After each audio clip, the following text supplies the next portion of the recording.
Skiff fans, welcome back to the Skiff Club Double Bay, Sydney, Australia. We are setting ourselves up for races 6 and 7 today. We lost a race yesterday. Some of you would have seen that.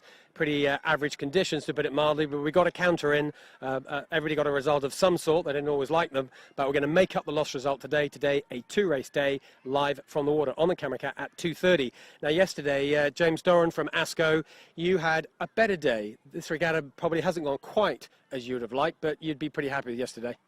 Yeah, we bounced back yesterday. I think you know, if you look at sort of our results, we sort of had a good sort of first, second, and then yeah, the double day 2 days back sort of hurt us a bit. We really weren't on our game, and unfortunately, yeah, probably puts us out of it a little bit for the regatta now. But look, we've got to keep fighting, and another couple of races today. We put one, you know, together yesterday. Still couldn't quite finish the job. We were in there, but yeah, better day for us yesterday, and we hope we can finish off the regatta pretty strong. Well, look, 4 races to go, pretty much half the regatta. You're not really out of this yet, are you, Dory? It could yet strange things happen on Sydney Harbour. Yeah, definitely. I mean, it can fall our way. The breeze is probably not looking like it will favour some big sort of numbers from the guys in front, but you're right, anything can happen at sailing, breakages, 2-day races. If you break a gear in the first one, you're out for the second, and look, it can open things up. So look, we're optimistic, but we're not sort of, you know, very fruitful thinking, you know, that we can take it out this year, but we'll give it our shot. Got it. Thank you for that. Look, today's race is sponsored, in fact, today's day is sponsored by ASCO. ASCO, one of the longest standing sponsors here at the Skiff Club, and with me I've got Phil Carney from ASCO. How's the journey been for you in these last, what is it, 15 years of sponsorship? Close. It's been 30 years of sponsorship, and we've, you know, as one of Australia's leading premium cooking brands in Australia, having a premium sailing crew in James, Trent and Harry, it's been fun. It's been a great ride, and you know, success to these guys. It's been success for ASCO. We've had the New South Wales, the Australian, and now the club championships under the ASCO bag. So we are still looking at the Worlds. We're not giving them up, and if we do, it's going to be a very hard fight to the end. Yeah, look, your crew, ASCO, this year under James Doran's leadership, as you said, has been the top Australian boat all season. And, well, it could yet come their way. You never know. Yeah, that's exactly right. And it is a world championship. And as you're probably aware, we won the Worlds in Lake Garda in Italy last year. So it is a premium brand and a premium crew to go with it. So very excited. Well, thanks for your support. Thanks for your sponsorship. And that's ASCO, today's sponsor of races 6 and 7. We'll see you out on the water, live for the Camera Cat at 2:30.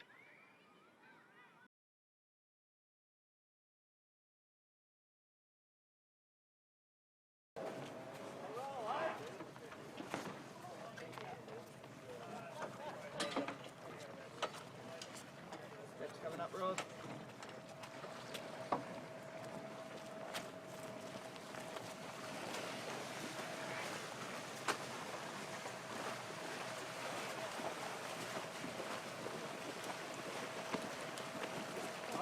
Go.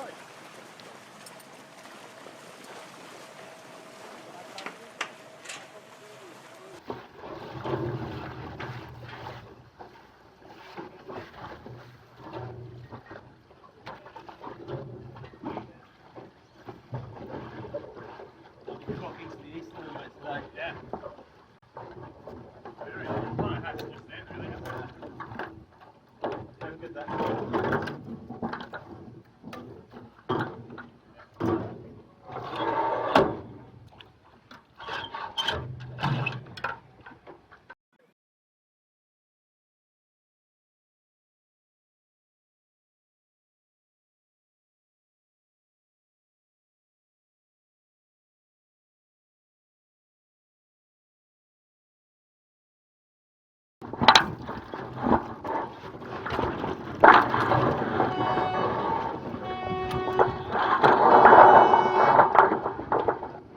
Back in the boat park, I'm with Katie Love, skipper of Panasonic Lumix. Katie, you're lying in 20th overall at this point in time. Another fresh day ahead. What are you thinking about today? I think the word around the boat park is big or little rig. We've decided big rig, and hopefully that forecast holds true. Yeah. Now, tell me, when you're not sailing a skiff, we'll talk about your team in 1 second. You work on the water in your proper job, don't you? Yeah, I'm a tugboat captain in the States. Done a bunch of international work as well, overseas, and yeah, drive big tugboats. And driving a skiff? Yep. A little different? Not quite. It's both pretty adrenaline rushing, so yeah, it's both intense. Yeah, I bet it's intense. Now, when you put your crew together, how did you choose? How did you select your crew? And how is that dynamic being one of the few mixed crews we have? Well, it's been a smorgasbord this season, but I've sailed with Chad Freitas, who's my sheet hand, for about 10 years in San Francisco, and so we work really well together. And the windy day, that's kind of what we're used to in San Francisco, so Chad and I jived real well together. And we have Matt Doyle from the 16s, and he's looking to get into this fleet, and he's quite good, very strong, great attitude, and the team's working really hard and working together, and it's going together all right. And the fresh stuff, you're looking pretty competitive. We saw you having a couple of awesome downwind rides. Yeah, it was fabulous. Look forward to another windy day, I hope. Yeah, I think today could be that day. Look, what are your thoughts for the rest of this regatta? I guess you'd like to get in one of those elusive top 10s if you could. Yeah, I'd like to get another top 10 finish. My goal was 18th for the regattas, so hopefully I can get the couple guys in front of me and move up. Awesome. Well, Katie, thanks for coming all the way over from San Francisco to get us, isn't it, and putting together this team together. Yeah. Best luck today. Look forward to you getting into that top 20. Thank you. And from the boat park, we'll see you soon, 2:30 live for the Camera Cat for 2 races today on Sydney Harbour.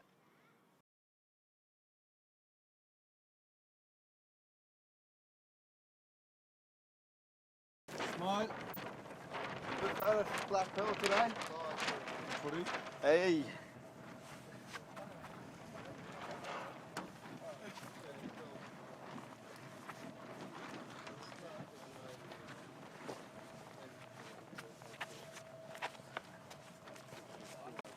Yeah, it's tight.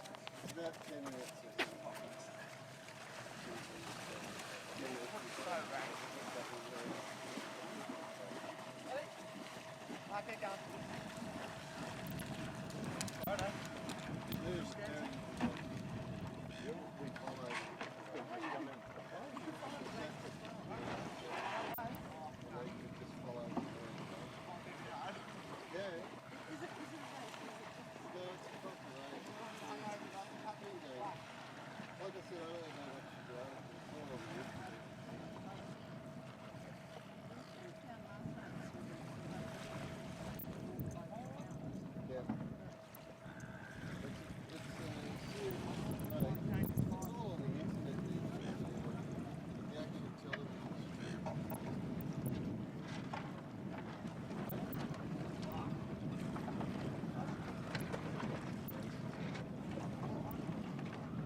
So I'm here with the team from Bingley, currently lying lurking in 5th place.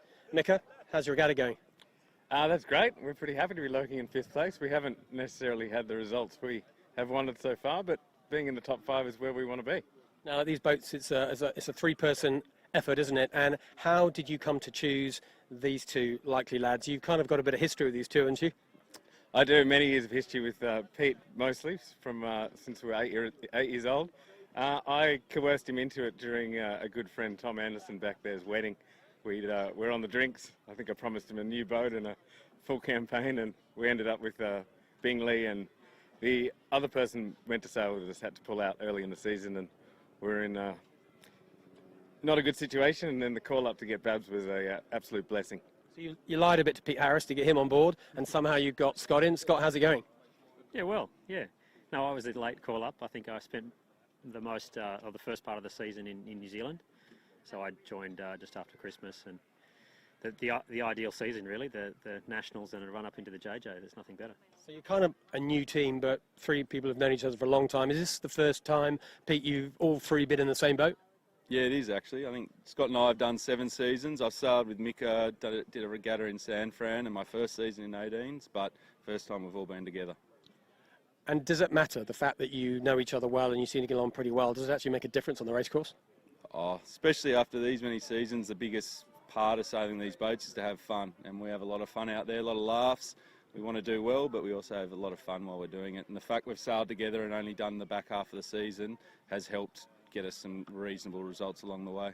Just rate yourselves as a team. You know, clearly you don't have a brand new boat, you don't have the best sails, but you're right in it, 5th overall right now. How do you reckon you're doing as a threesome?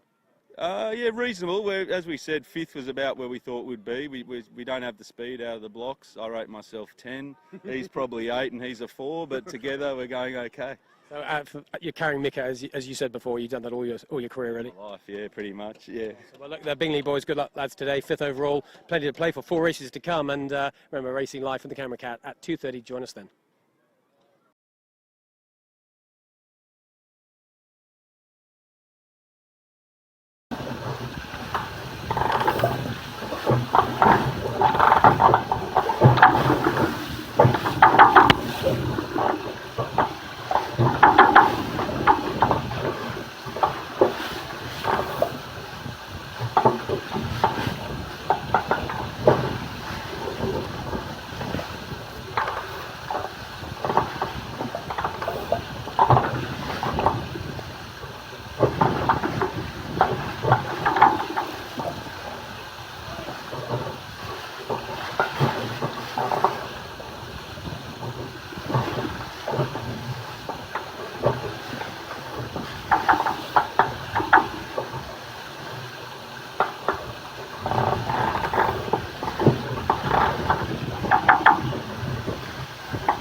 Is the conditions a little bit overcast, you can probably see on the camera shots, but we've got about 12 to 15 knots of breeze, probably closer to 15.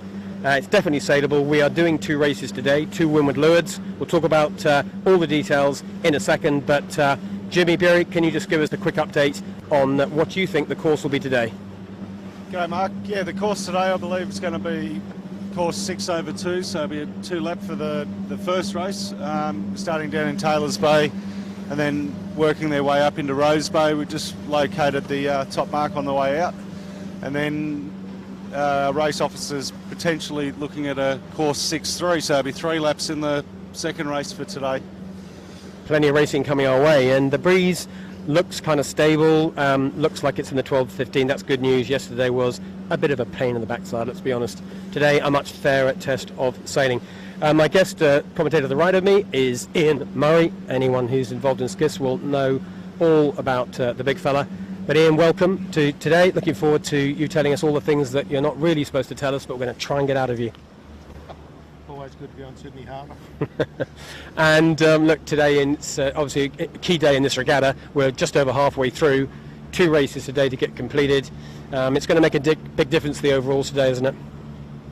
Yeah, look, I think Honda's going to look to keep doing what they've been doing, which is staying at the very pointy end of the fleet. The followers, next 3 or 4 boats. Today's the day where they've got to stand up and get, they've got to stand up and get race wins. So they'll probably be throwing a little bit of caution away and putting it all on the line. Yeah, we're going to see whether the boat speed is back. A little bit lacking 2 days ago in the fresh stuff from Honda, just a little bit. But we'll see how that plays out. Just for now, let's just have a little chat with Honda Marine. They did win yesterday's race, the one that was completed. That's race 5. Light and tricky. Somehow or other, the cream did rise to the top. We had a chance to talk to Honda Marine after yesterday's race. Let's just go over to that video now and see what they had to say about their race win.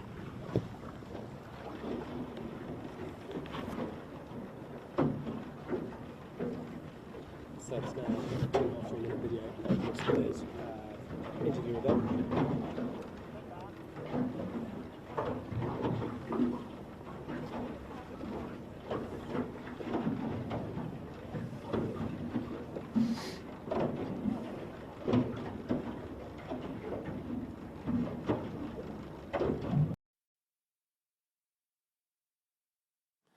Welcome back to the boat park. Race 5 is finished, and well, that was a strange one. It was windy, it was wet, it was calm, it was inside out. On the race course, did it feel as strange as it looked to us on the camera cat?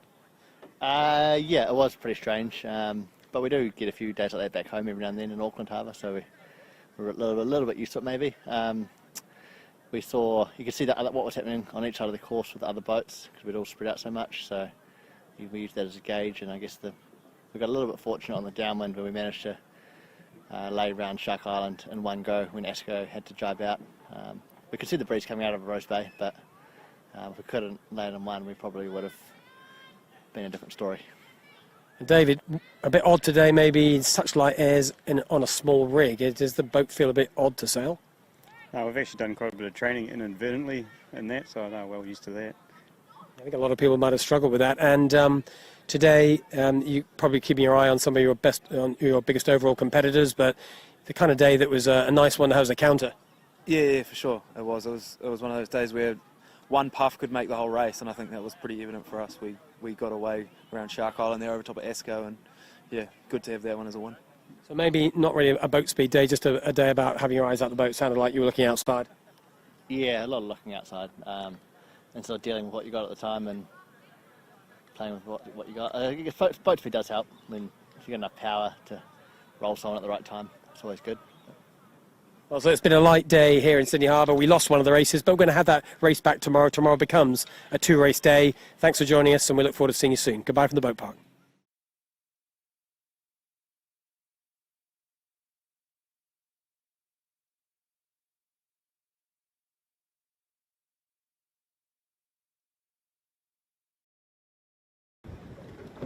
Back on the harbour, there is Honda Marine live on screen. Having had a chat with them yesterday, different conditions today. Clearly, we're on big rigs, as you would expect. The breeze is staying in that 12 to 15 kind of zone. It is predicted to stay much the same as that for the period of time to cover both of our races today, and that will be a welcome relief. Jimmy, yesterday was frustrating for the sailors, clearly, because it was just light and didn't know what was going to happen next. It was quite a tough race to watch too, wasn't it? It was very tough, you know. I do feel for the sailors all being caught out on the wrong rigs. You know, it's the old adage though, in skiffs you've got a rig for what's there. It's not like a yacht where you can run down and drag up the next biggest sail that you can find downstairs. The skiffs, you're stuck with what you choose on the beach, and you know, for us it was just as tough for us, but yeah, nowhere near as, like, you know, the poor little forward hands. I don't envy any of them. So Ian, a funny old race yesterday. I know you were watching it closely from the water, probably getting about as wet as we were. Was there any question in your mind that it was a fair race? I mean, you've done plenty of race officing in your own time. Currently you are the principal race officer for the SailGP, I think, aren't you? Yeah, I am. Would you have run the race and kept it going, or what? Yeah, look, I think it was a fair race. I think they had to do it. There wasn't, you know, there was opportunities and everything for everyone, and obviously the breeze died. But the problem is, once you start and boats are on the racetrack and they're placing, you know, it's very difficult to not be unfair by stopping a race. And so I think you've got to give it every chance to do it. There are provisions that, you know, if things change in the first 20 minutes of the race or the first half of the first beat, sure, bring it back and try again, but that wasn't the case yesterday. So once it's kind of got round the first mark, that's kind of it, I guess, is it?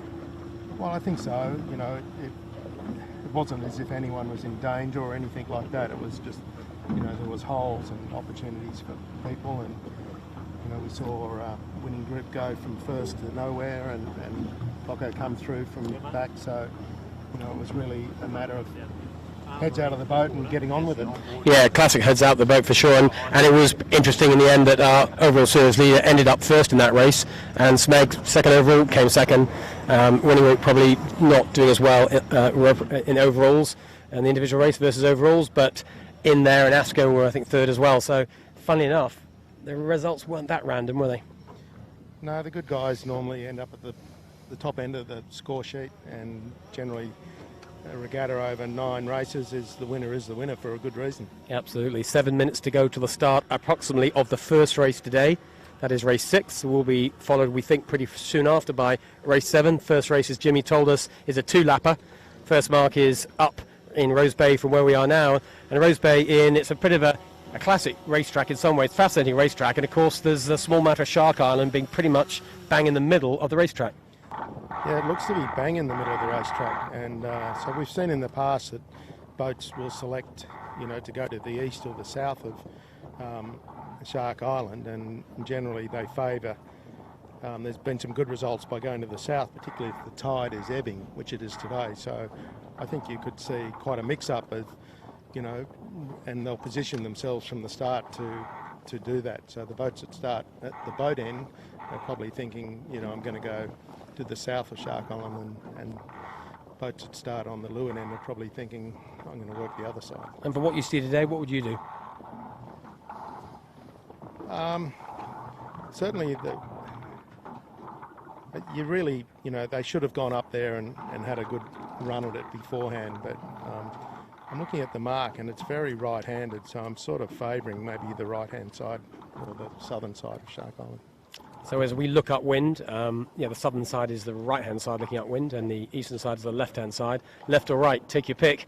Right now, as Ian said, the buoy itself, we can pretty much see the top mark just off to the right of Shark Island, up way up in the distance.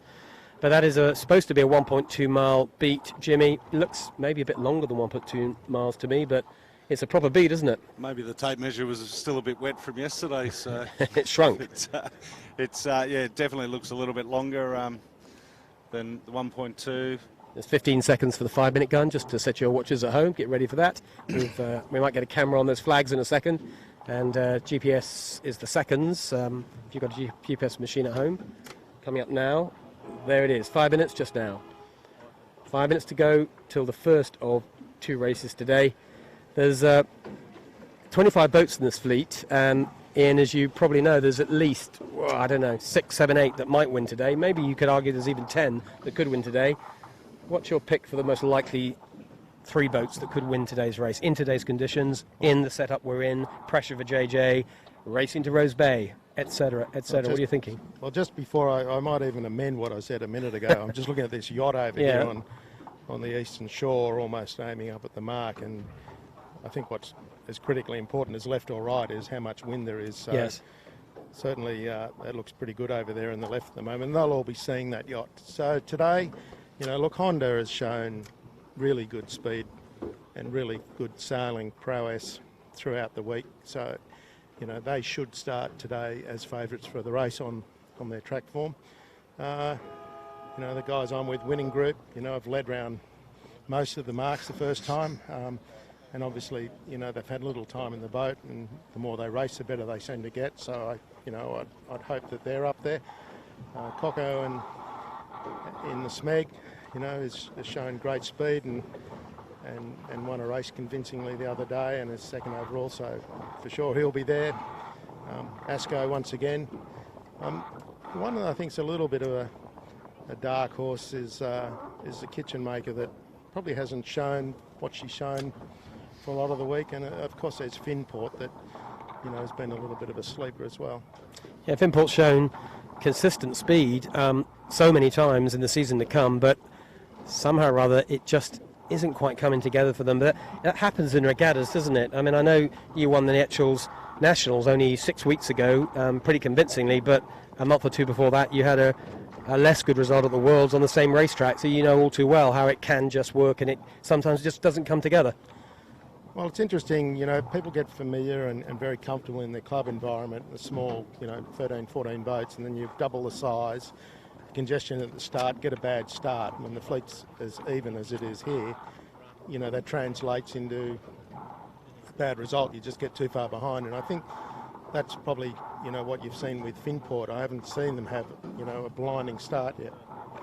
Yeah, getting off the line as ever, super important, and just those extra few boats from our international competitors, and the fact there's more of them and we don't know them, maybe that's just enough.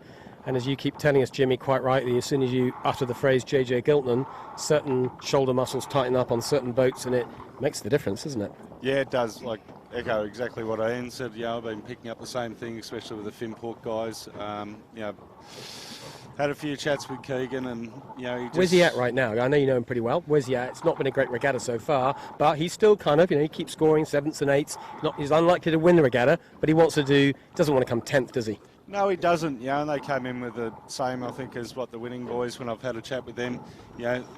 Consistent top fives, and same with Smeg. That's what they wanted, and wanted to finish top five. Finport, the boys on there, they've really put in a lot of effort, and it just, the whole spookiness of that one word, or the name of the title, the JJ Giltinan, yeah, I think it's just really got to them. 30 seconds to the 1 minute gun.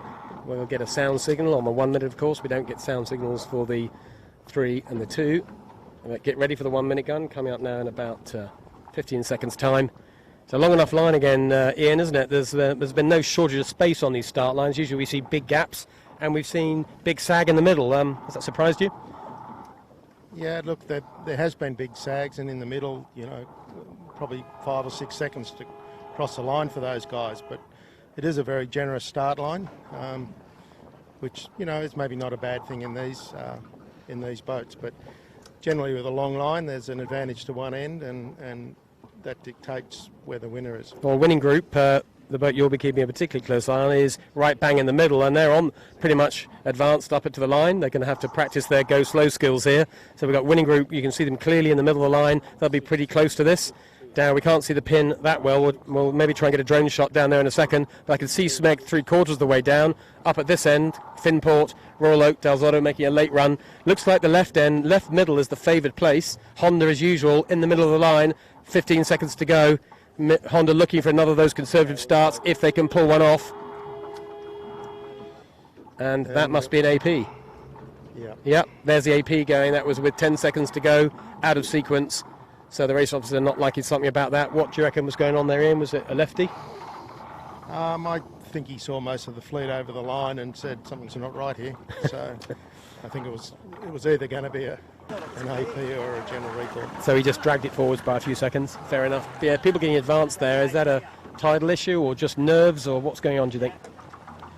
Well, part of it is that I think, as we were talking about that TP52 a minute ago, was in left-handed breeze, and that's made the starting line quite biased to the leeward end. So people have been crowding down there and trying to get high, because the starboard tack advantage has gone away. So it's just pushing.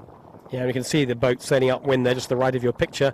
You can see Quality Marine Clothing, that's a Vet Heritage. She's not doing much more than clearing the line on starboard tack, or maybe 10 degrees up, but clearly it would be a big advantage to be on port tack, and that's why they're all crowded down the left end of the line.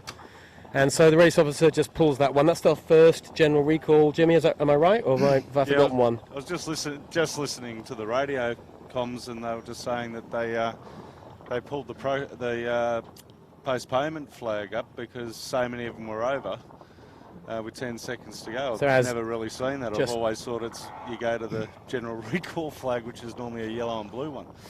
Well, Ian, that's what you call, doesn't it? Seems to be that... Yeah, no, look, I think that happens a lot in modern-day race officing. Particularly, a lot of people use the U flag start straight up these days, so, to avoid all of that, it's just easier to get on with it and deal with something's not right. So we are in a bit of a delay. I don't think there'll be much of a delay. They're sending... there is a rib down by the pin end buoy. They might decide to move it, or they might decide just to give it one more go on the current angle. I think they just gave it a little bit of a nudge? Bit of a nudge north. A nudge north, yeah, that sounds like a decent plan. So just make the pin a little less attractive, just drag it back downwind a little bit. When the line's this long, doesn't take much to change the geometry here, does it? 5 degrees makes a big difference. 10 degrees is huge. So probably a 5-degree drag, and all of a sudden the pins, well, it's a little less favoured, but you can remember as at the start with 30 seconds to go, there's almost nobody at the committee boat end, that's for sure. All the skiff sailors were pretty convinced you had to be left, but if you have to be left, of course, you've got to get a lane out of there, haven't you? It's one issue being on the pin, it's another issue finding a way out.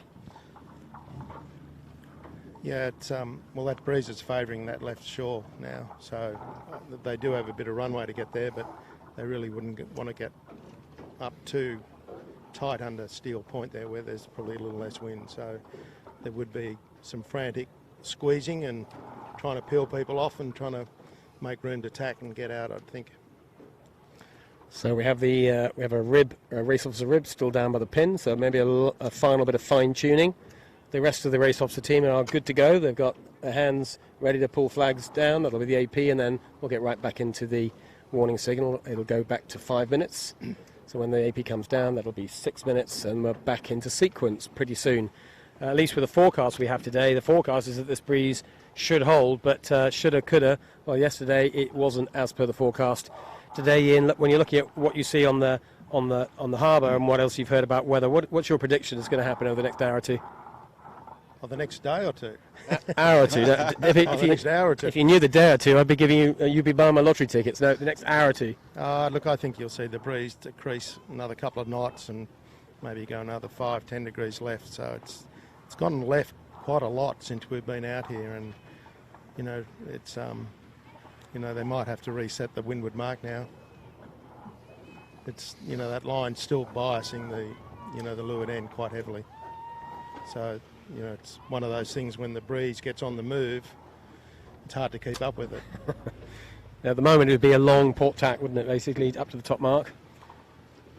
Yeah, it's. You might make it in, maybe not quite make it in one, but well, maybe you would if you got someone near Nielsen on your port tack. You wouldn't be probably tacking again until you got to the mark, and that's not the geometry the race officers after. But we don't have a square harbour here in Sydney. We have an interesting shaped one with islands dotted in the way, and that's before the ferries get involved. So the course probably won't be perfect geometrically, but it'll be what it'll be. And as ever, the best sailors will probably get to the top mark first.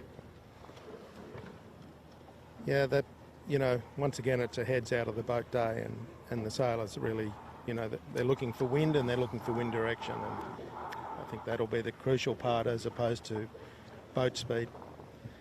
And just looking to our left, that lovely shiny boat Ilve is sailing past us. Jimmy Berry, a little change of personnel on board their boat today. I was just going to ask the big fella before whether he's got his wetsuit, but Trevor Barnabas is steering the Ilve.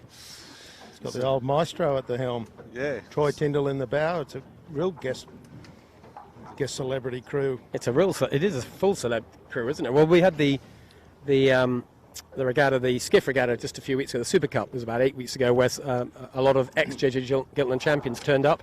They were given a boat and given a ready-to-go crew and did a whole bunch of short course racing one evening. And it was great racing, great to watch, super competitive. And in the end, some of the, even though we had some very current JJ skippers like Lee Napton, winner just a couple of years ago, the best boats were John Winning was right up there, wasn't he? John Winning, Trevor Barnabas was Trevor right was up there. absolutely right up there, yeah. Rob Greenhill was Rob Brown as well, back another generation. Rob Greenhouse was absolutely up there. And yeah, Trevor Barnabas was super competitive. He's certainly pretty fit. I think he still does quite a lot of sailing. But yeah, so Trevor Barnabas, certainly an older generation skiff set. I think we can say that without upsetting anyone too much. He's on the helm. And in the middle, it's John O'Witty, who's usually the skipper. And at the front, it's Troy Tyndall. And Ian, Troy hasn't done a lot of skiff sailing, has he? No, I haven't seen him out here too much. He's been concentrating on his yachts and everything else. So no, I haven't seen him in the park this year. So he'll be all right. He'll be okay.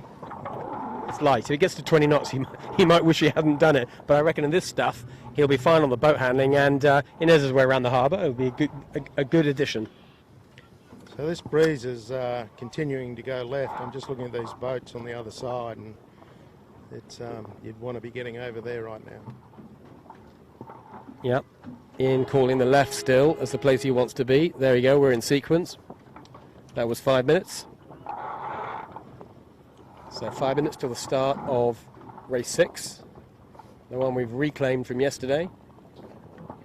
Do you throw Ilvy into the mix now with the Maestro out there? Well, you certainly wouldn't have had Ilvy in the mix previously, because Jono's had a massive chopping change every day. He's got a different crew. Yeah. Also, Jono's very much part of the broadcast team on the technical side, so he's very distracted every day by making sure the camera cat and all the production systems are fully aligned, and it doesn't give him much time to get his wetsuit on, let alone set his boat up. So it's been definitely affected his regatta result. He'd normally be in probably a better overall than he is right now. But, you know, a radical crew change, I think that's all we could call it, enforced, I imagine, but quite fun, isn't it, to turn up with, to sail with two legends in their own very different ways, but two legends of sailing, then that's going to be good fun for him. Oh, absolutely. Just hope he's got his listening ears on for the day and 4 minutes. Takes it all on, what the guys can tell him. Yeah, exactly. They're going to have some fun. No one's expecting too much in terms of results, but who knows? They could get in amongst it somewhere or other. Look, Finport just coming up inside us here. You'll just see them on camera in a second, just alongside the committee boat. Jimmy, we're expecting better things from them. You mentioned them once before, but in these conditions, in the Australian fleet, as Ian said, that is different to a world champ fleet. They've been, close to dominant on occasion. They've been always a step ahead in terms of pace. Do you think today they can recover that form? Look, I think they can. Like when I was speaking to Keegan yesterday, he pretty much said their title's over. Just said we'll just get out there and just enjoy it and relax and enjoy it. And, hopefully that's what he does. And, that's when obviously you do your best sailing. Everyone knows when you're tense, you're not really doing your best sailing. And for them, it is sort of their weather. They like that higher groove that we see that they sail. I think between them and the kitchen maker, I think they might be the two surprises for the day. Yeah, that could be right. That's so we've got just a little less than 3 minutes to go. Looking at wind in, any further thoughts in terms of the breeze, left, right? Where's the best pressure? It's up the top now. It's just gone back to the right. So, I think it's what we were saying earlier, that you've got to sort of anticipate where it's going to be in the next thing and work that side and that strategy. So, the breeze is shifting around a lot. And it'll probably keep doing it, I guess. But you were saying you're thinking longer term, a more permanent shift to the left. So that's probably the bigger picture play. Yeah, I think so. I think as it goes light, it goes left, and as the gust comes back in like it is now, a little bit more breeze, it goes back to the right. So they're going to have to make the best out of that and link up all the dots to get the best result. So that's 2 minutes to go. The line is, by my eye, maybe it's even slightly shorter. It looks a little bit closer to us, and it has moved back to the left as we look across the line, making it a less attractive spot. Not a radical shift though, Ian, is it? Look at that pin, and I'm still thinking I'd like to be down there. Yeah, with the breeze back in the right, it's actually, I think, a pretty reasonable line. So I think you'll see them a little bit more spread out. And now the breeze is back in the right, it does open that option to go around the southern side of the island. But it looks like all the favourites are liking the left, and they're all down there. Well, they might not have seen the righty that you've been spotting up the course, because when you're trying to set up an 18-foot skiff at this point, it's kind of hard to boat handle and look at the one-on-ones, but also look up the track, isn't it? It's a hard job. Yeah, it is. Look, you've got to sail the shifts. You have to sail the making tack, and even though it's probably right up 1 minute top mark now, it's probably not going to be that way when they get there either. Yeah, so they've got to, is it division of labour? Do you have one guy looking up the track all the time, even with 1 minute to go, or at this point they're just locked in to their plan? I think they're locked into where they're starting now, and, I think you're going to see a drag race to the other side here. We're going to try and look down the line. You can see from the drone there, wherever it is, one thing's for sure, nobody's holding back today after several days of skiff racing where there's been a big sag in the middle and there's been space everywhere. Well, we can't even see the pin end right now. I doubt the race officer can. If that is the case, we could be heading for another general. Yeah, there you go. Just as Ian called the previous start, race officer can't even see the pin with, what was that, nearly 30 seconds to go. He pulls the plug on that one. At this point, back with your race officer hat on, Ian, what are you going to do? You go to a different coloured flag? Well, look, in most other classes they'd be on the different coloured flag already. They'd be on the U flag. But yeah. It's not kind of a, it's a new twist on race officing, and generally something we don't see down here too much. So can you just talk us through a U flag and exactly what that means? A U flag is effectively a soft black flag. So if it's a general recall, you can continue to race, whereas if you are recalled, there are no individual recalls. If you're over, you're out, you're going home. So it's a bit harder than a P flag start. It's pretty hard, isn't it, really? It's doing a lot to dissuade you from being over early, that's for sure. Unless, yeah, it is. Unless you can manufacture a general. That's right. Have a chat with your friends. So that the fleet get two chances. They will, of course, they've seen that AP, but they'll just practice start anyway, which they've done. It means they can have a little speed test up on starboard, a flick on the port, check their headings on both tacks. They're all going to do that, but they don't have enough time to do what they really want to do, which is to have a practice sail the beat. There just isn't the time to do that and get back for the next start. So they're going to have a little squirt upwind, and they'll be heading their way back down here pretty soon. I just see the flags, a little bit of knot tying on going on at the flags down the back there, so I'm not sure we're going to see a blue Peter up there next time. Might be a different colour. Yeah, it might be a red and white checker. They were just talking on the radio about bringing the pin back a little bit to hopefully try and... Yeah, I mean, I think the fact that whether or not that was square or not, the fleet doesn't think it's anywhere near that, and therefore the fleet are all down the pin. I think he's got to make a decent shift of that pin position to change the behaviour pattern, unless we get a shift through. But I mean, there are little shifts, as Ian's been talking about, but there's nothing massive left or right. There's just enough to change the angles or change the benefit of the pin end. And that's certainly the way the fleet sees it, because they pretty much lined up for start 2 as they lined up for start 1, and they were over in a major way on both of those. And just watching Asco go up here, he's taking the right side of the course. I think his intentions are pretty clear. Yeah, well, that's either a very convincing dummy, isn't it, or he's not shy to tell people he likes the rights, one of the two. Well, he wasn't hiding it.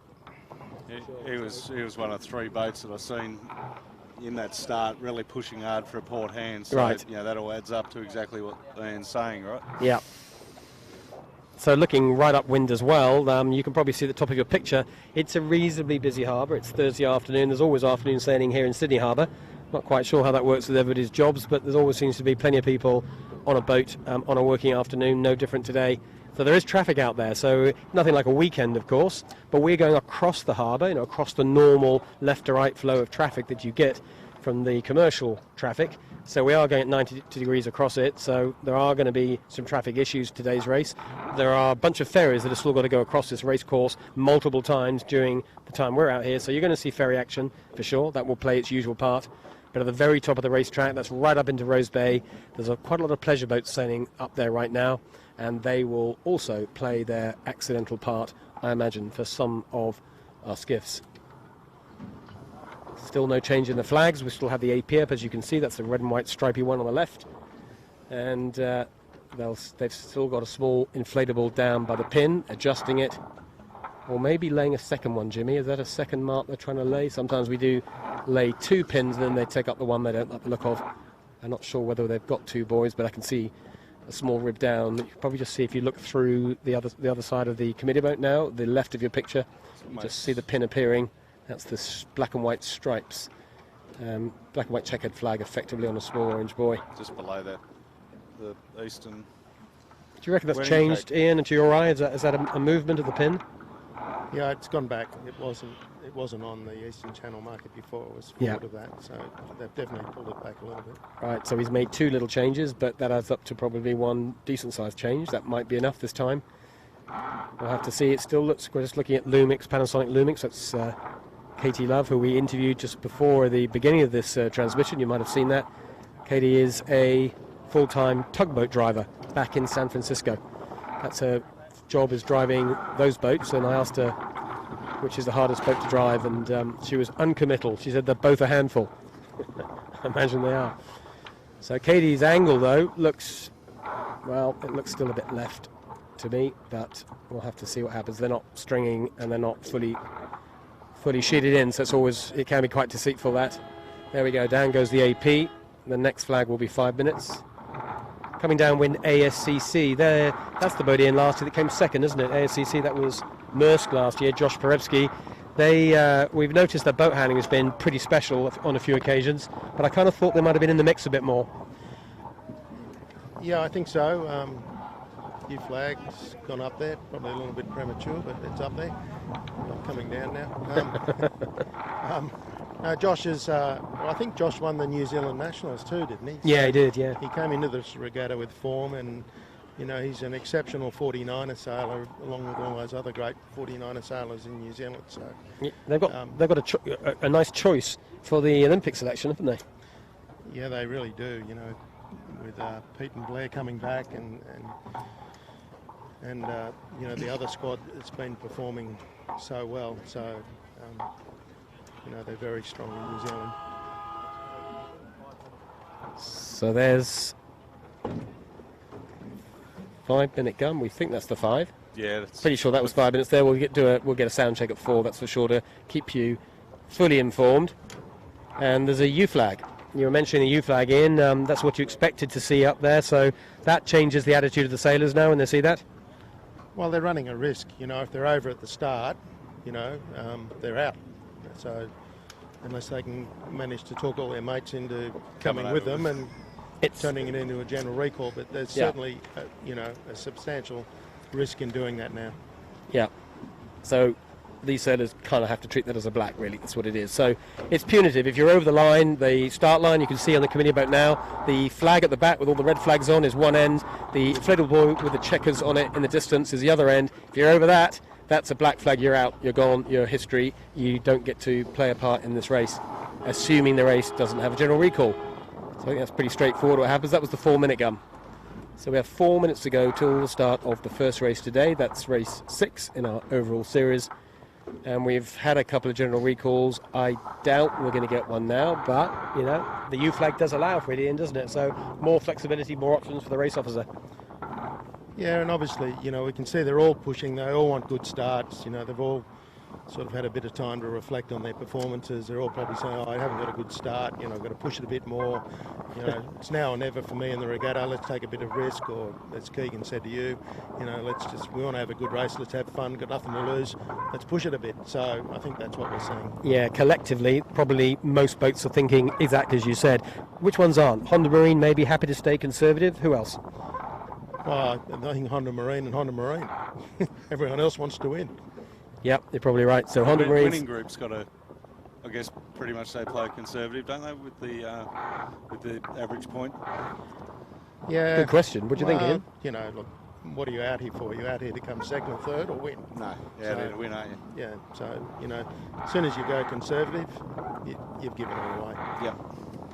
So that's sort of the psychology behind what's going on here, because this is very different. Up to this regatta to this point, no general recalls, no one's been pushing the line. In fact, they've actually been shy of the line, and we've been noting that pretty much every race. It has been fresh on a couple of days, so that does always make people hang back because the boat handling is at a premium. But today also relatively easy boat handling, flattish water, big rigs, 12-13 knots, kind of perfect boat handling conditions. So this is encouraging all the sailors to push right to the very edge. But this next start, if they push even a centimetre too far, then they get disqualified, and that isn't any fun at all, as they have to sit and wait to the start of the subsequent race. That's no good news. It's not good news at all, Jimmy, is it? Nobody wants to be in that position, particularly almost worse on a two-race day. You just sit and watch a race happening. Yeah, that would be excruciating. Yeah, it'd be painful. Sitting there waiting for the next race. It's not like you got getting bored, getting cold, getting out of sync, not learning the lessons of the racetrack, and you're not allowed on the racetrack. You can't get out there and practice. You've got to keep clear. So what do? You can't get on the racetrack. You can't get on the ferry and have a beer. So just get tired and fed up sitting here stewing, ruminate over your mistake. Anyway, back to the present tense where we are at. You can see the whole fleet hanging back more. We've got the pin end down at the far end. And the drone's going to take off in a second, and we're going to give you a decent drone shot from above. But we can see from where we are, Jimmy's got us right bang on the line.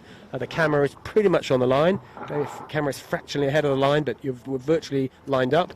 And there is daylight between the leading skiff and the line, which means we've got half a chance of a clean start. Remember, we still have just over a minute and 5 seconds. Get ready for the 1 minute gun. Huda coming up in 4 seconds. There you go. There is your start.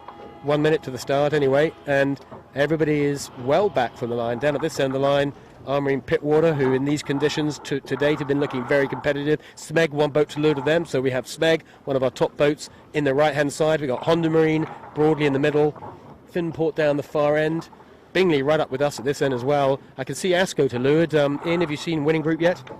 They're right down at the bottom end. They're fighting for the pin, and Bingley's another one. It could be a bit of a sleeper today. Yeah, Bingley could be good to go today. They're certainly up for this. We had a chat with them on the boat part before the start. 3 friends sailing together, loving the fun of sailing together, but just wishing they could be just a click higher up the score sheet. Bingley hard right, hard left. Does look like Winning Group right down there.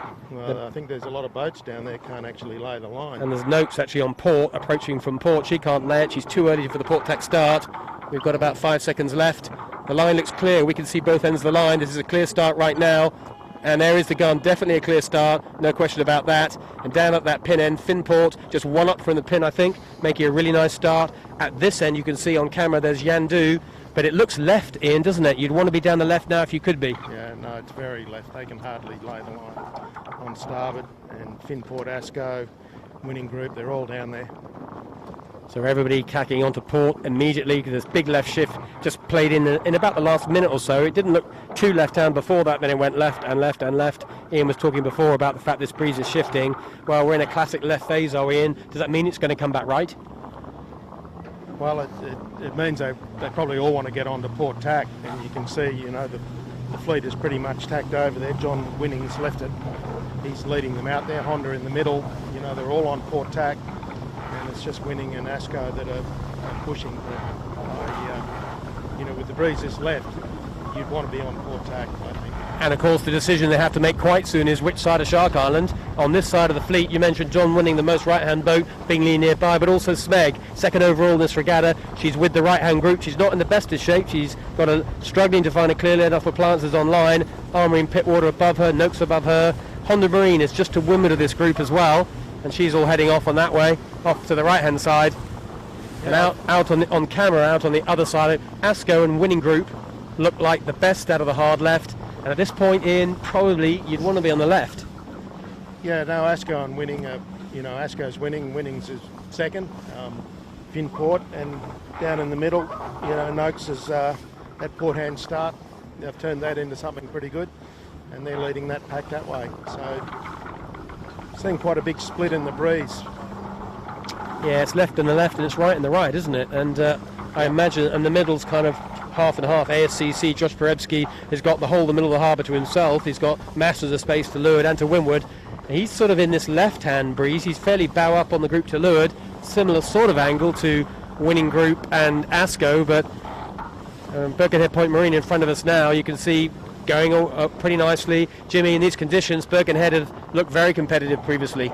Yeah, they looked really good there. They in very similar conditions, and maybe they found the sweet spot for that rig in these conditions. The hard part with these boats is how much adjustment you've got to play with there to make your sweet spot greater. So we're just looking down the line on the drone. The drone's got ASCO and Winning. ASCO in a slight light spot right now, but Winning Group fully powered up, one boat to leeward, looking strong. And as you look down to leeward, that is the fleet, pretty much 90% of the fleet. And the guys on the right now not looking good at all. Much better in the left. The middle boat, we mentioned the Kiwis on ASCC. They don't like the look of the right. They're tacking back to the left. But at the moment, the leaders are right in front of us. Two boats you're seeing on screen, ASCO, the Winning Group.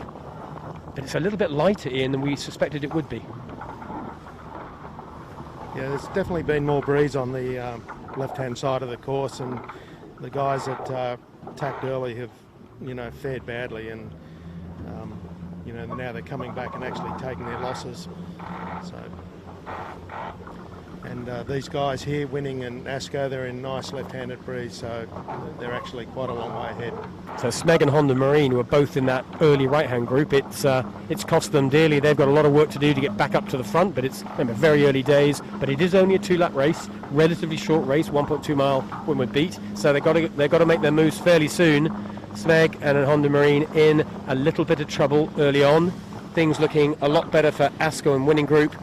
But it's shifty, it's not quite as firm the breeze as we thought it would be. It's going to be tricky up here. Do you reckon we'll see any guys going to the right of Shark here, Ian? Oh, I think you will. I think you will. The shift is in the left, and I think they'll sail through. Knowing Sevi the way I do, he will be really torn whether he needs to cover the fleet going back to the left or sail through the lee of Shark Island and out the other side.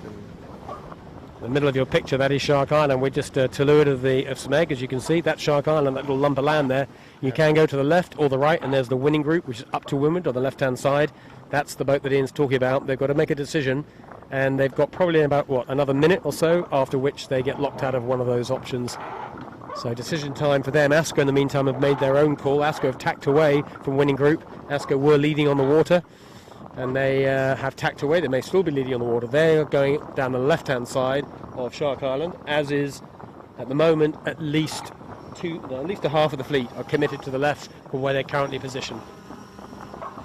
And right up ahead, who's that right up ahead there, Ian? Can you see that? And who? Is that Dalzetta? That is Ilve.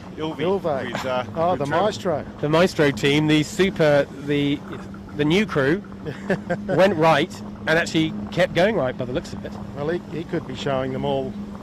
Trent Barnabas, not Trent, sorry. Trevor, the old guy, the dad. Well, the old guy is leading. The old guy, funnily enough, the wise guy, he's done a lot of JJs, he's won a lot of them, and he's done a lot of hours on 18-foot skiff and on Sydney Harbour. Well, it's early days, but Ilve have never been at the front of this fleet so far in this series. Something's changed. Two of the crewmen, look where they are now. That's Ilve on screen, top of the picture. More to the point, Troy and Tyndall will be thinking, how easy is this skiff racing? Yeah, Troy at the front as well. It's a three-man effort. It's all three, and also John O'Witty transferring from the helm to the middle. Well, it's very early days. Let's not talk them up too much, but right now they're in the best breeze. Bit of a righty there as well. It's all looking good on the right. Yeah, and guess who else is over here?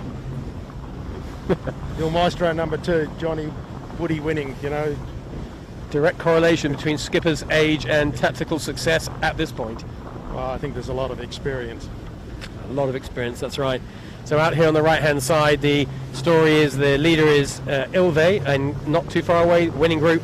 John Winning not too far away from them as well. Birkenhead Point Marina, that's the group that look committed to going down the right-hand side of Shark Island. There's Ilve on screen right now. To the left of Shark Island, our leader previously, ASCO, not looking bad right now, I have to say. I'm looking over my shoulder. ASCO on a very high port with plenty of breeze. With ASCO is Finport and ASCC, Maersk in great shape over there. Honda Marine have hit the hard left. Smeg and Michael Coxon looks like he can't quite make his mind up. He's in between the two routes. He's going to have to make his mind up soon. But here's Ilve fully committed to the right-hand side of Shark Island. They're going to go right into the rocks and tack off the rocks and see what kind of angle they get on the way out. But at this point, Ian, it's always hard to judge, isn't it? Who's going to win? It's really hard, you know, and you know, it's going to depend where the breeze is up into this bay. As we said earlier, you know, the top mark's straight ahead of us, and it's well in the right. So, you know, we'll have to see how they come off this shorter leeward. I think these guys on the south of Shark Island are possibly in the better shape. So there we have Ilve, a little bit of a cruising boat ahead. That's the traffic you get in Sydney Harbour. Winning group you're going to see quite soon, looking like they're going to cross the winning group. Or pretty close between the two of them. They're the best two boats out of the right-hand side. The winning group is the starboard tack boat with the dark sails.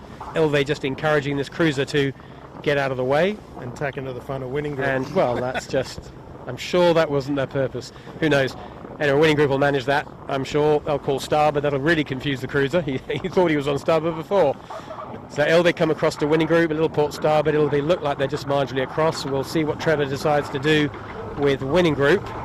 This is a little boat on boat. Interesting story. Winning group lying third overall at the moment. Ilve not in the overalls whatsoever, but having a cracking race today, right in it. Well, Asco's coming out of that other side well too. Yeah, on the far side. As probably better. Yeah, we'll get back to Asco, have a look at them in a second. There's winning group just passing behind Ilve, but looking in good shape out of this side. Birkenhead Point Marina also good on this side.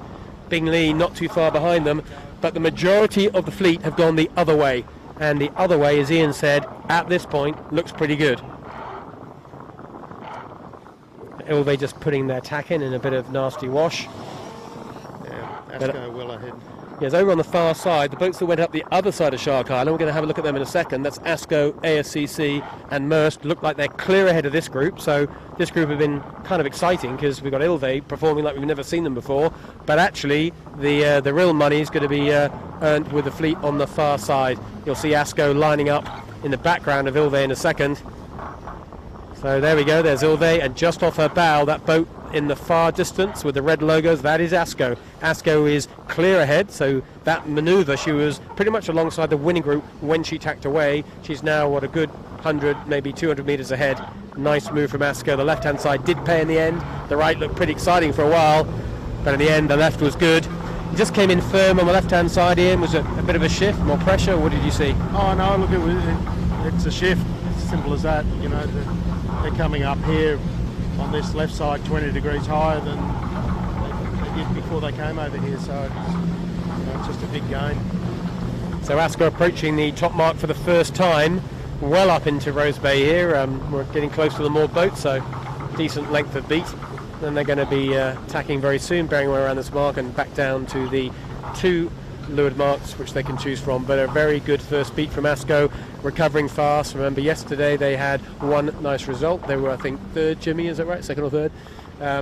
And the day before that, though, the two race day, they had not a good day for them at all. They were late to the start of the first of the two races, and the second one they had a port starboard, ended up doing turns. Two poor results. But Asco, the daily sponsor today, talked to them earlier on, they are fully dialed in to recover their series, but they know today they need two great results. At the moment, it's looking pretty good for them. Round the top mark, first and second, Kitchen Maker. Look, we haven't talked about them at all, but Ian, you called them out at the beginning as a boat you expected to see performing. Well, they've done you proud. Well, they were overdue, you know, and they've been performing well, this team, but, you know, there's Josh as well, so... Josh Borewski in ASCC from New Zealand. He also needs a good day. He had a poor result yesterday, ended up at about 13. A decent day on the two race day in the fresh stuff, but the day before that he broke a trapeze hook, capsized at the end of the very last beat, went from a probable 4th or 5th down into the teens. So he has had a mixed regatta as well. He needs a really good day today. Two good results, puts him right back in the mix. Yeah, so Josh goes round third. Fourth round, Maersk, another Kiwi boat. Good day for the Kiwis. Well, these are all the boats that went down up the left-hand side of Shark, remember, and Rag and Famish approaching the mark on port. Just got enough room to get round, and then it's going to be Honda recovering from a very poor position off the start line and putting this beat together nicely, and they're going to go round in decent shape, and importantly for them, probably 2 or 3 boats ahead of winning group. There's Honda going round, there's Ilve, the best of the boats out of the right-hand side, starboard with full starboard rights. Sea-Tech just get across Noakes. Finport coming in on port, at speed, having to do a big duck. They get the duck done. Smeg, one of our best overalls, second overall, also managing to find a gap to get through as they approach on port. And round go, all our main contenders are now around. Winning group go around cleanly. C-Tech go around cleanly. There's Smeg, not where they need to be. A big recovery required by Michael Coxon and his team. And as Jimmy, you were expecting, good performance from Finport, although a bit of an ugly bear away as they have to luff to avoid appliances online. Well, these boats are close up here, aren't they? Whatever is going to happen down here, close proximity, so it's going to be possible today to make up places just because the boats are close together. But Ian, right now, Winning Group having taken probably the less good option on round Shark Island, they won't be too disappointed how it's played out. Look, they'll be disappointed. You know, they were going all out today, but you know, you can see how much this breeze has shifted now. They're almost laying down to the first mark. It's, you know, that's a really big left shift. So that's what's caught them out. But they've just got to plug away and, you know, and keep chipping away. There's no pot of gold at the end of the runway here. But Winning Group looked fast downwind all week, that's for sure. They've got no problem with downhill speed. No, look, I think there's just lack of time in the boat this year with multiples of crews and stuff, so you know that's just the price you pay. That's the spinnaker they ripped in half the other day that's been put back together. Looks like it's okay. So they were on big rig the other day when that happened. So we were sort of wondering what rig they were on, so that was their big rig. Yeah. So there's the middle of the fleet on camera now. Smeg out the left of that picture. They've got work to do to get up into this leading group. About 5 or 6 boats ahead of them is Honda Marine, and Smeg can't really afford to leach any more points to Honda Marine. They lost a few points to them yesterday. They were the first, second. That's another point gone. Honda already had, I think, a 4 or 5 point delta on them. So today, Smeg needs to start chipping away at Honda's overall lead, but at the moment, Honda have got a nice little 5 or 6 boat cushion before we go back to Smeg.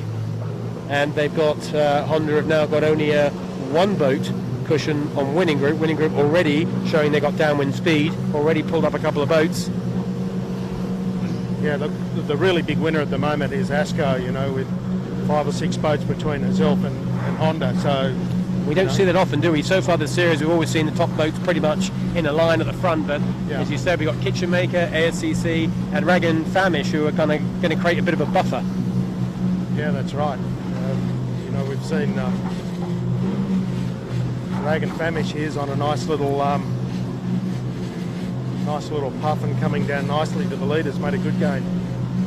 Yeah, we were just looking at Maersk just behind us, and in front of us there's Rag and Famish. The left of your picture, in the middle of your picture there's ASCO, our leader, just crossing Kitchen Maker. Kitchen Maker looking pretty competitive, staying right on the tail of ASCO down this run. Nothing between those 2 boats.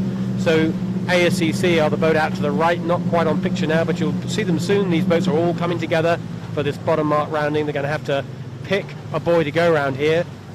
Ian, which buoy is the one? Which is the best one to aim for? Oh, that's an easy question, isn't it? Make it easy for you.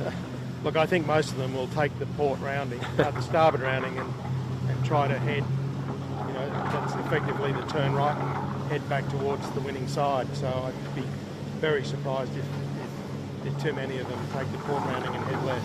Yeah, so they'll be setting up ley lines for the right-hand side as we look downwind. We can see, you know, there's not too much wind down here, and the boats behind are coming down with wind. You know, ASCO's trying to get into this bottom mark, you know, 1.5 on trapeze, you know, just struggling a little with the lack of wind. Yeah, but a lot of soaking going on, isn't it? It never usually works in a skiff, but it is lighter down here. Not too many alternatives. They're going to, looks like they're going to have to jibe at least twice if they want that right-hand mark. Yeah, look, he's been avoiding that jibe, but it's inevitable. It's coming his way, isn't it? So ASCO leading on the water, Kitchen Maker up to windward, a little bit more breeze, just cruising along about a knot faster, about the same angle. A little net gain to these guys. ASCC is the next boat back. It's going to cross just ahead of Rag and Famish, just behind us. That's likely to be your top 3. Quite a big spread out down this end of the line. The leaders have got a little gap before we get into the peloton. The peloton very tightly grouped. I think we might stay down here as they go round this bottom mark, and we'll have a look at the peloton. It's going to be tight. The leaders are going to get round, and we'll catch up with them later on, but the peloton is going to be very interesting to see what happens in these mid-fleet places. So it's going to have a change on the overalls. Honda Marine seem to have found a way to get themselves up into this leading group as usual, showing good downwind speed, as are the Winning Group. Anyway, down at the bottom mark for the first time. Asco take that right-hand mark as Ian thought they would, giving the boy a little helpful nudge. And they go around that mark first. It's got light down here. Kitchen Maker Caesarstone going to go around the same one as well. That's light for them too. ASCC splitting. It's probably just looking for clear air just to not have to follow the traffic. So they will take the other mark. ASCC will go around second, in fact. They just beat Kitchen Maker to the turn. So your second overall is ASCC from New Zealand. Kitchen Maker, Caesarstone go around in third. Then Rag and Famish, looking pretty competitive downwind today, go around in fourth. Do you think the Rag and Famish is performing today, Marcus? Tonight's normally the Rag and Famish night. And it's like a promoting. Don't want the sponsor cramping their style for the evening. They're promoting the pub, aren't they? And look, it's Merce line coming around next. There's Honda Marine outside the Merce having a little bit of a boat handling muddle. They're going to have to sort themselves out. They've got the inside for the rounding, assuming they want to take the same mark. But in the end, Honda have beaten them to it. Honda got the overlap done. But with the spinnaker up. Yeah, they needed a late drop for that end, didn't they, to break the overlap, but they did it. And here comes Winning Group coming in. Starboard, Barter calls his inside rights to Merce line. But Winning Group, and a good run as well. They've definitely closed up here. C-Tech, pretty decent downwind performance. And then we've got Ilve, who was our leader out of the right, but the light didn't work, as we know. But they're still in touch. And then we get ourselves back to Noakes. Will be next round. We're now outside the top 10. And then here comes Smeg. Smeg's the one I was just keeping my eye on, whether they could get into this group. They're not, in truth, into this group yet. And they've also got some cruising traffic to wind their way through to get round this mark.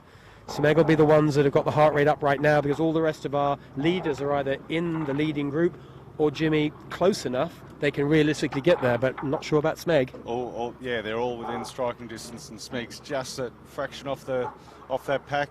You can't write the Smeg off as yet, but it's getting close to that point in the race where it's just not enough of the golf course left for him to play. Yeah, they're just running out of runway, really. Yeah. 2-lap race. Of course, half of this race is now gone. It's a very short race. They're forced to take out that left-hand boy looking downwind, which takes them into traffic, but they're also maybe starting to think they're going to have to do something different to the leaders. They're going to have any chance to get into them. When you're in this situation, on the Smeg, are they starting to think discard, or are they going to try and tough it out and try and find a way through? Well, I think they're pulling the Hail Mary and heading out towards Bradley Heads. So, Josh Brzezowski's, he's had a good run over to that other corner, well lifted and in good breeze. But, the wind from the last beat would suggest that the left-hand side is, the safer option. So, there's a couple of differences of opinion here as to what's going on and the risks that people are taking. So just around here, the bottom mark for the first time. We then saw Finport go around, and we saw Royal Oak. Plances Online were next. And then Smeg got round just before Plances, actually. Birkenhead Point Marina and John Winning on Yandu. And then bringing up what is now looking like the back of the fleet is going to be Marine Pittwater, an unusual position for them. They've shown a whole lot of form this regatta so far, but something not quite working but today. And then Vintech. And then I can see the Black Dog, Jared Simpson, and that looks like Quality Marine Clothing. So that's pretty much your roundings for the first lap. Lap one done, only another lap to go. We might get ourselves upwind and up into this race course and see what's happening. Top mark for the second time, but let's just replay what's happening. Our leaders have gone hard left, and Asco hasn't tacked yet. Neither's Honda Marine.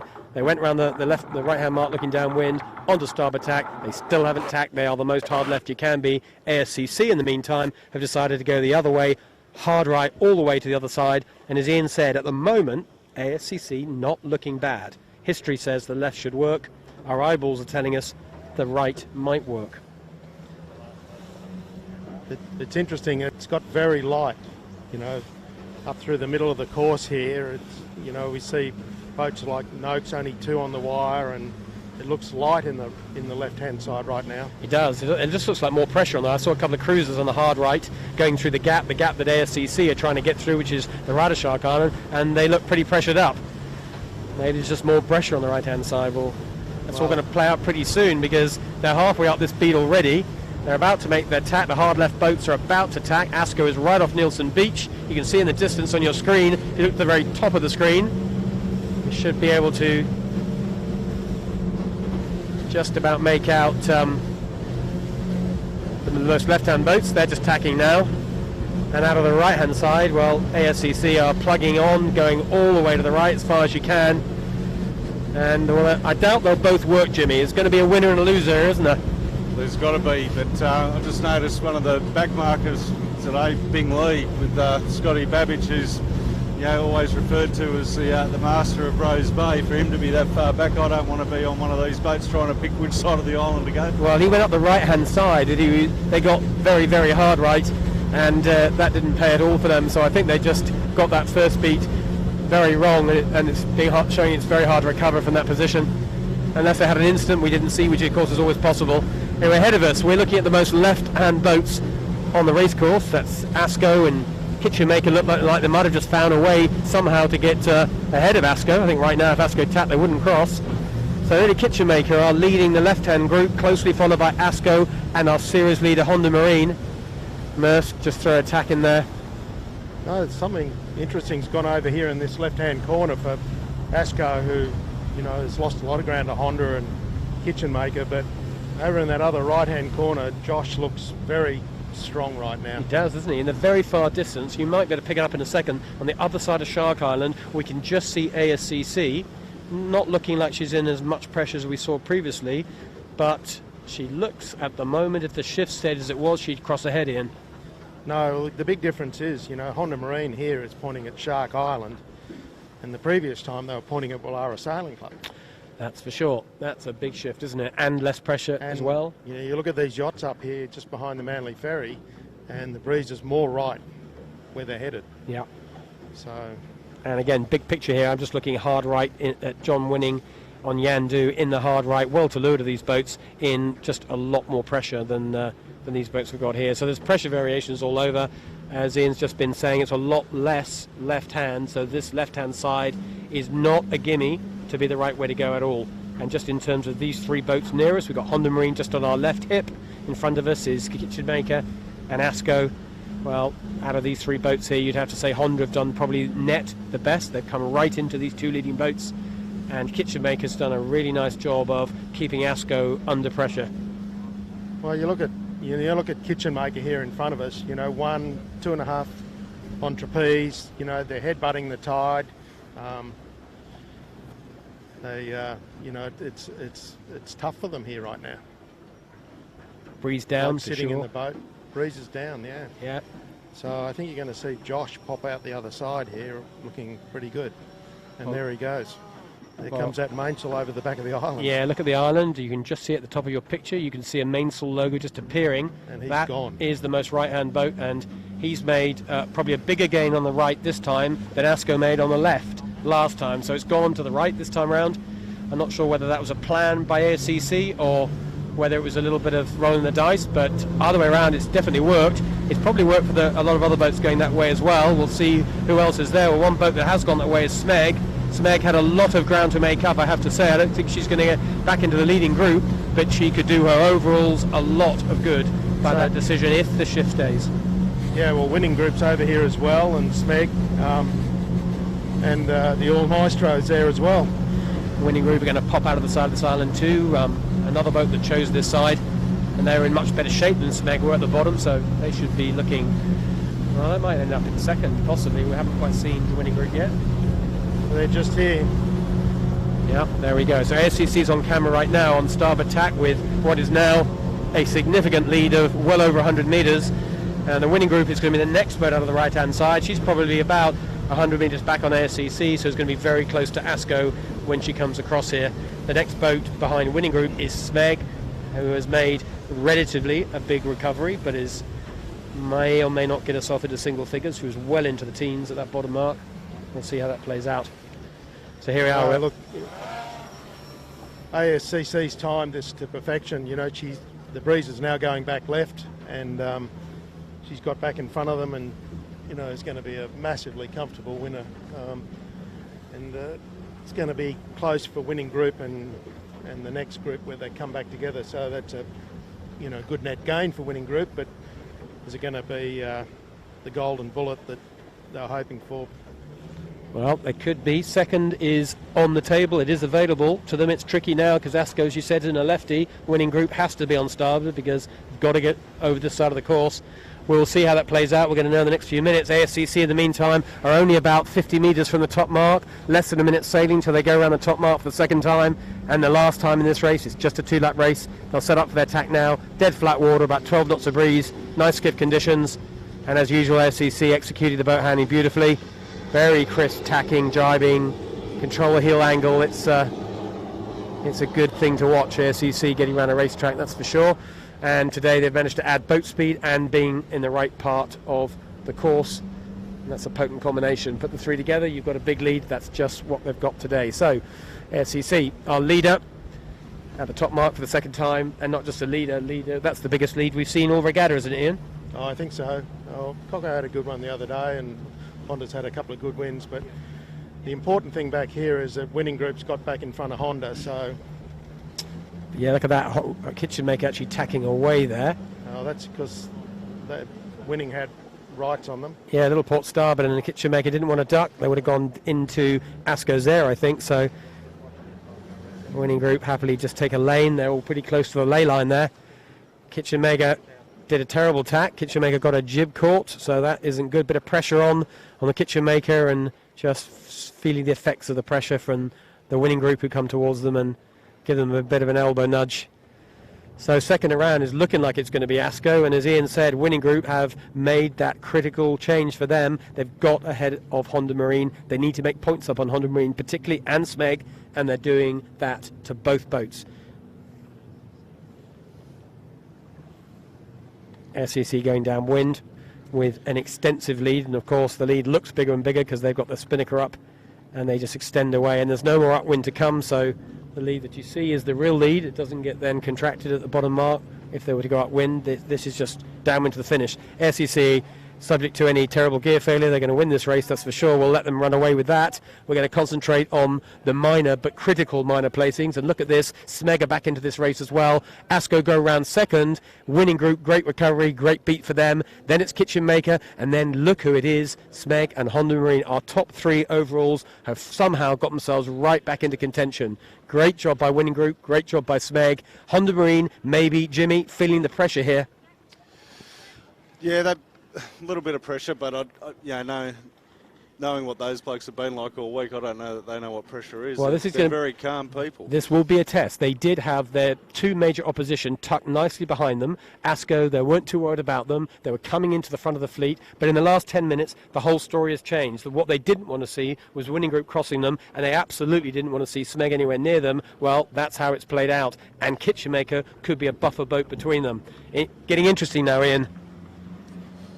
Yeah, well, the breeze is in the left again, so they're having a relatively simple rundown, and ASCC. Simple as in any options to overtake here? Well, the options have been limited by the fact that it's so much on starboard tack compared to the other one, but the breeze is fickle and it's moving around a lot, so to say there's no options would be a game person. Would be brave. Yeah, well, we've seen downwind pretty much every run. We've seen Honda Marine and Winning Group, the fastest boats downwind, and in the breeze, Smeg have looked pretty quick. But in these conditions, Honda and Winning always have looked quick. This is going to be a challenge for both of them to try and make any gains. Winning Group are going to have a crack at Asco if they're fast enough. Well, maybe they'll get to it. It's a straight lining. It's a speed test, really. And behind us, Honda Marine want to get into Smeg, preferably get ahead of them, head of Kitchen Maker. That's the challenge. If they're quick enough, they might find a way of doing it, but as Ian said, not that many lanes for overtaking, maybe one or two jibes maximum. No, I think we're going to see a bit of a fight here. Honda and Smeg, they're going to defend hard, and of course Kitchen Maker's right there, so I think that's the fight, and Coco purposely stayed up high, set his spinnaker late, just to make sure that they weren't getting over the top of him. At the moment, it is very hard to overtake in these conditions, and that's what we're seeing. You can run into the back of the boat ahead, Ian, can't you? But you're not going to get through them to leeward, and they're not going to let you go over the top of them.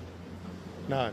So the options open up when you jibe, and, it comes down to the crew work of, pulling that jibe off at the right time. So it looks like Asco and Winning Group have just extended a little bit, both of them, from the three behind. That's Kitchen Maker, Smeg and Honda. This is where all the action is in this race. The critical points for overall.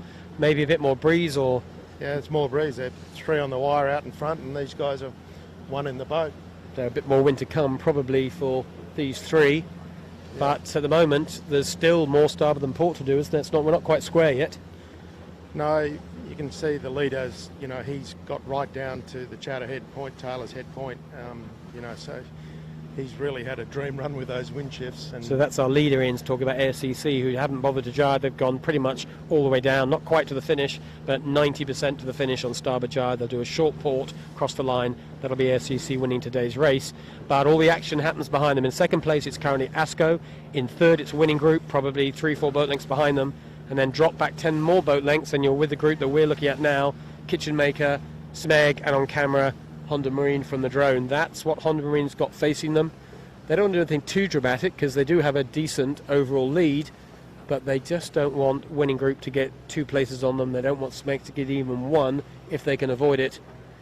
Michael Coxon's just looking behind, looking ahead, assessing his options. His perfect result here is to get ahead of Kitchen Maker and make sure Honda doesn't, and that would give him an extra point of difference between the 2. So Honda here is working really hard on soaking down to be inside, have the inside of the turn, and they're just waiting their time for Smeg.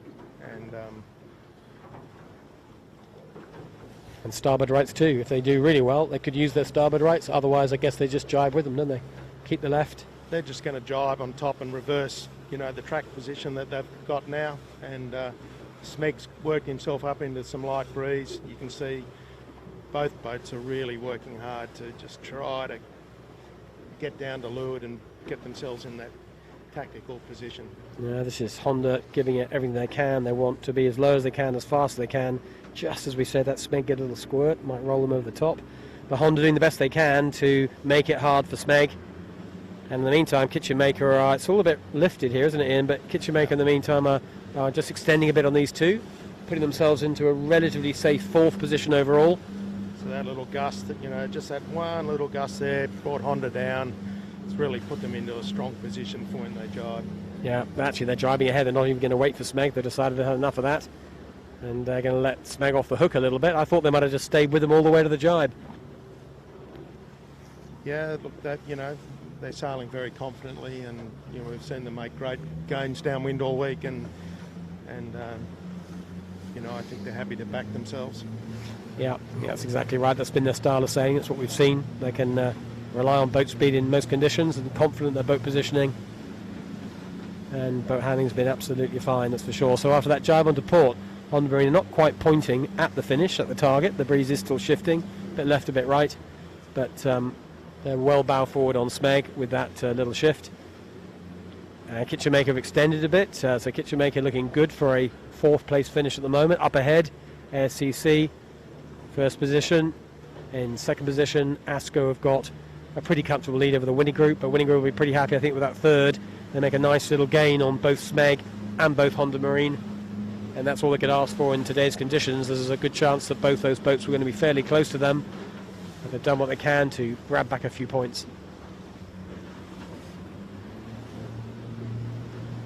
There is Honda Marine back on them. It's still pretty close between Smeg and Honda. I mean, it could go either way. Honda, it just looks to me, Ian, that Honda probably have got a little bit of speed, because it always seems to look a little bit better every time you look at them, whatever the shift is. Yeah, look, Smeg's done a good job since the jibe. They've got themselves down low. They're going to come and jibe back in front of Honda. They don't have rights, but right now they've actually, it's close. So yeah. Big call for Coco. He's going to jibe inside. Maybe not close enough there. Yeah, I thought he might have closed the game up a little bit before he went, but not a great jibe. It was a real light spot, wasn't it, that Smeg ended up jibing in. Seemed to be a little bit of a light spot just as the shift came in. Honda jibed on the shift, Smeg wanted to do the same, but a bit of a light spot. So advantage back to Honda. Oh, I think so. Smeg's, sitting out there with no rights to come back, and he's got to hope for a big gust to pull down over the bow of Honda, but that's So look probably at a big call. a little update at the front. What's happened there is the ASCC have won the race and they're just taking a bit of a rest. We're going to try and get down and have a chat with them in a second. Second over the line was Asco, followed by Winning Group. They've both crossed the line as well. And Kitchenmaker are heading for third, but the finish is right in front of us. And on this shift, well, we're going to probably get third, but fourth. Smeg have definitely got a shot at this. We've got Smeg, we've got Honda Marine and Kitchenmaker. That's the battle for the 4, 5 and 6. And Kitchenmaker are going to make that 4th position. But Smeg and Honda Marine, this is anybody's game. Well, the crucial part here is Honda's got right away. And she might be laying without a jibe as well. It looks like Cocker's going to have to put a jibe in here. He's got a spectator boat that hopefully won't get in his way. Have to go soon.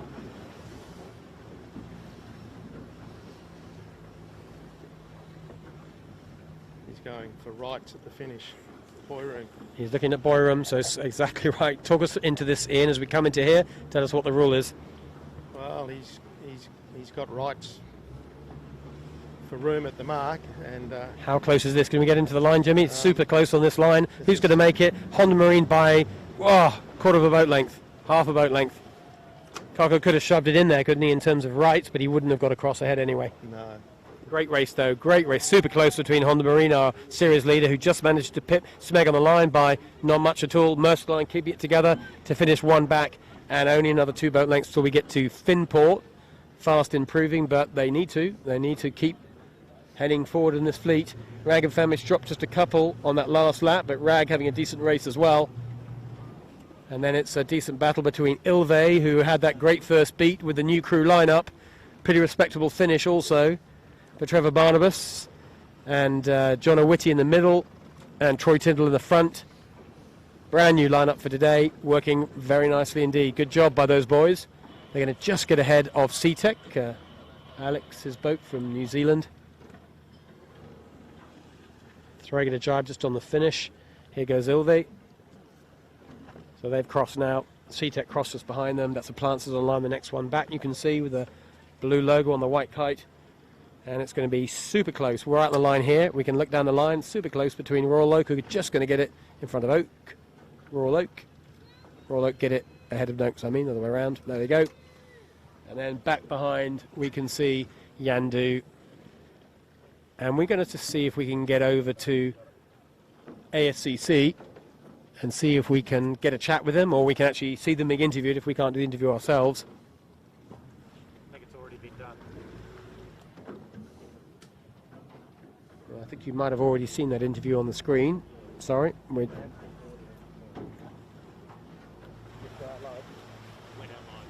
Sorry about that. Yeah, I think you guys have seen the interview. Hopefully the audio is better than the last time we tried to do it. We just had a little bit of a comms issue on board, getting a bit stuck into what's happening in the race.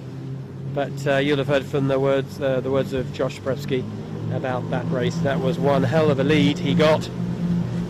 In the end, Ian, the decision to go left to right at Shark Island, that made all the difference in this race, didn't it? The first beat, it was all about the left. The second beat, all about the right. And ultimately, that was the deciding factor.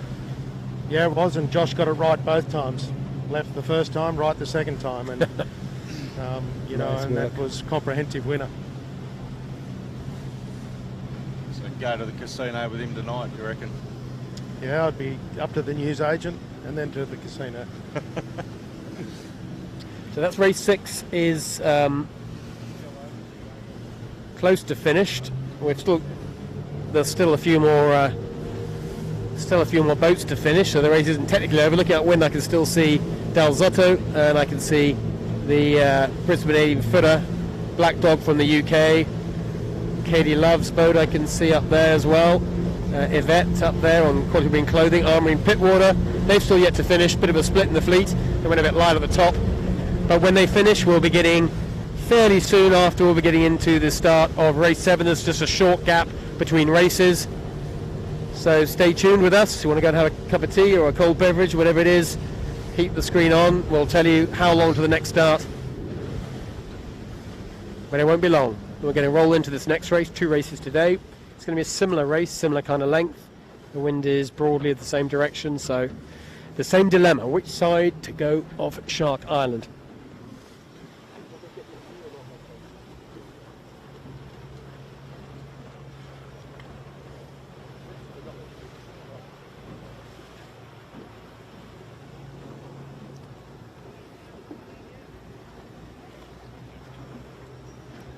So we're going to have another go at talking to ASCC. We think the first one wasn't a total success.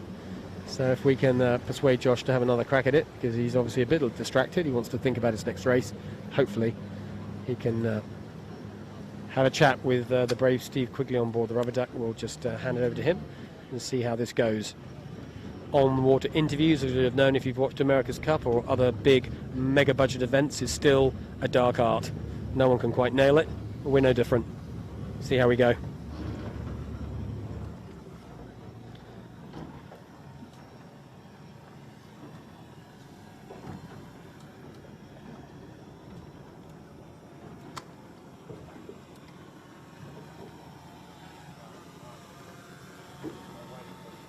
Okay, so ASCC lined up, camera lined up, you can see it. You're watching an interview, it's kind of fun, isn't it?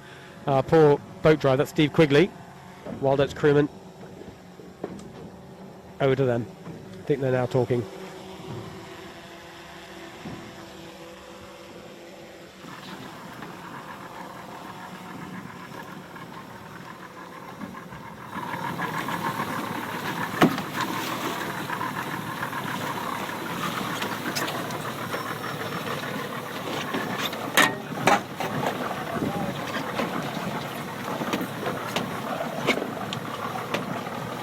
All right, boys, so a fantastic race.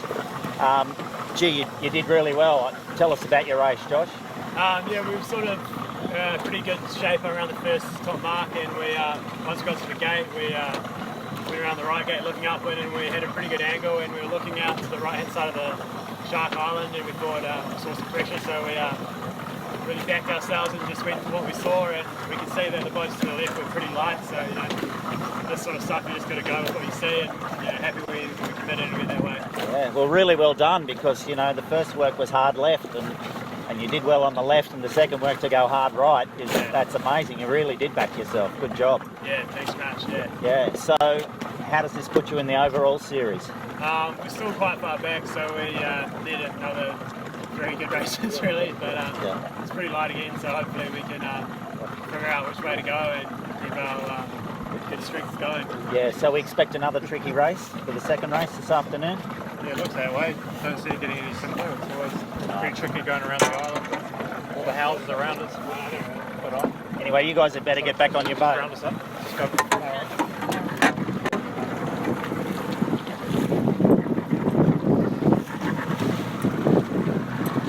Sailing by a river.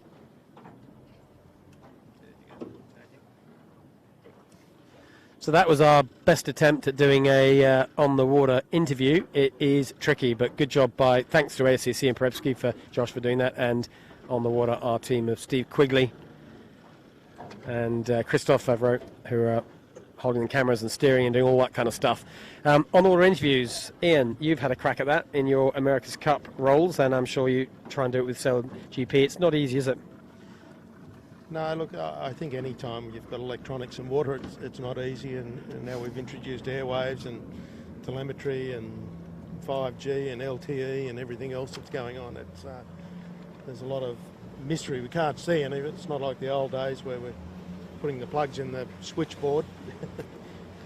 So, I think we all marvel at the technology and what we're able to actually bring.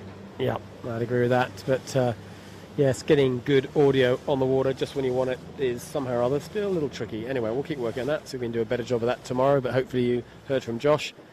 We didn't hear from him on the camera cat, so we're just going to guess what he might have said. Do you think he'll be saying he worked it all out in, or do you think he'll be kind of saying, well, we rolled the dice a bit? Well, I think I think he was saying, the little I could hear was that he sailed the shifts. He came around the bottom mark, he was on a good angle, so he carried on with it. But I think the real key to that, decisive move on the last leg was that he was in wind the whole time, and the boats on the right, Asco and those guys got in under Steel Point, and there was not much breeze. That's right. There wasn't big pressure variations and shifts. Sell the shift, not a bad plan. Easy to get distracted by all your competitors around you, and I guess you could argue he doesn't have so much of an interest in the overalls right now. Maybe that allows him to sail a bit more free, not stare at his oppo too much. Yeah, look, he's he's very much a go for it sort of guy, and I think he'll stick it in there and have a go and trust his instincts. You know, he's a very capable sailor, and it's not adverse to taking a little bit of risk, which is probably why there's a few bumps in the road. But he knows what's a lift and what's not, and bits and pieces. And as I said, he got into that wind, sailed a nice shift to get there. The other guys, not much wind. They're probably doing 6 knots, and they were probably doing 9 knots on the other side. It's a huge difference. That's for sure. Very big differences. Now, in the overalls, what do you reckon the mood on board after that? What's the thought process on Smeg, Honda and winning group? Asker as well. I think they obviously won that race. Asker probably encouraged, again thinking it's not over quite yet. No, I think Asker would be probably a little disappointed that they had the lead, a commanding lead, and Honda and Smeg and Winnings came back through, and that opportunity to take a big chunk of points diminished halfway through the race. I think Winnings would be thinking, that's good. We gained some points on Honda, and Honda would be saying, look, steady as she goes. We're still in the box seat here. No rash, no panic. And I think Coco threw caution to the wind and put it all out there on the last beat because he was in a bit of trouble. So and it all came together.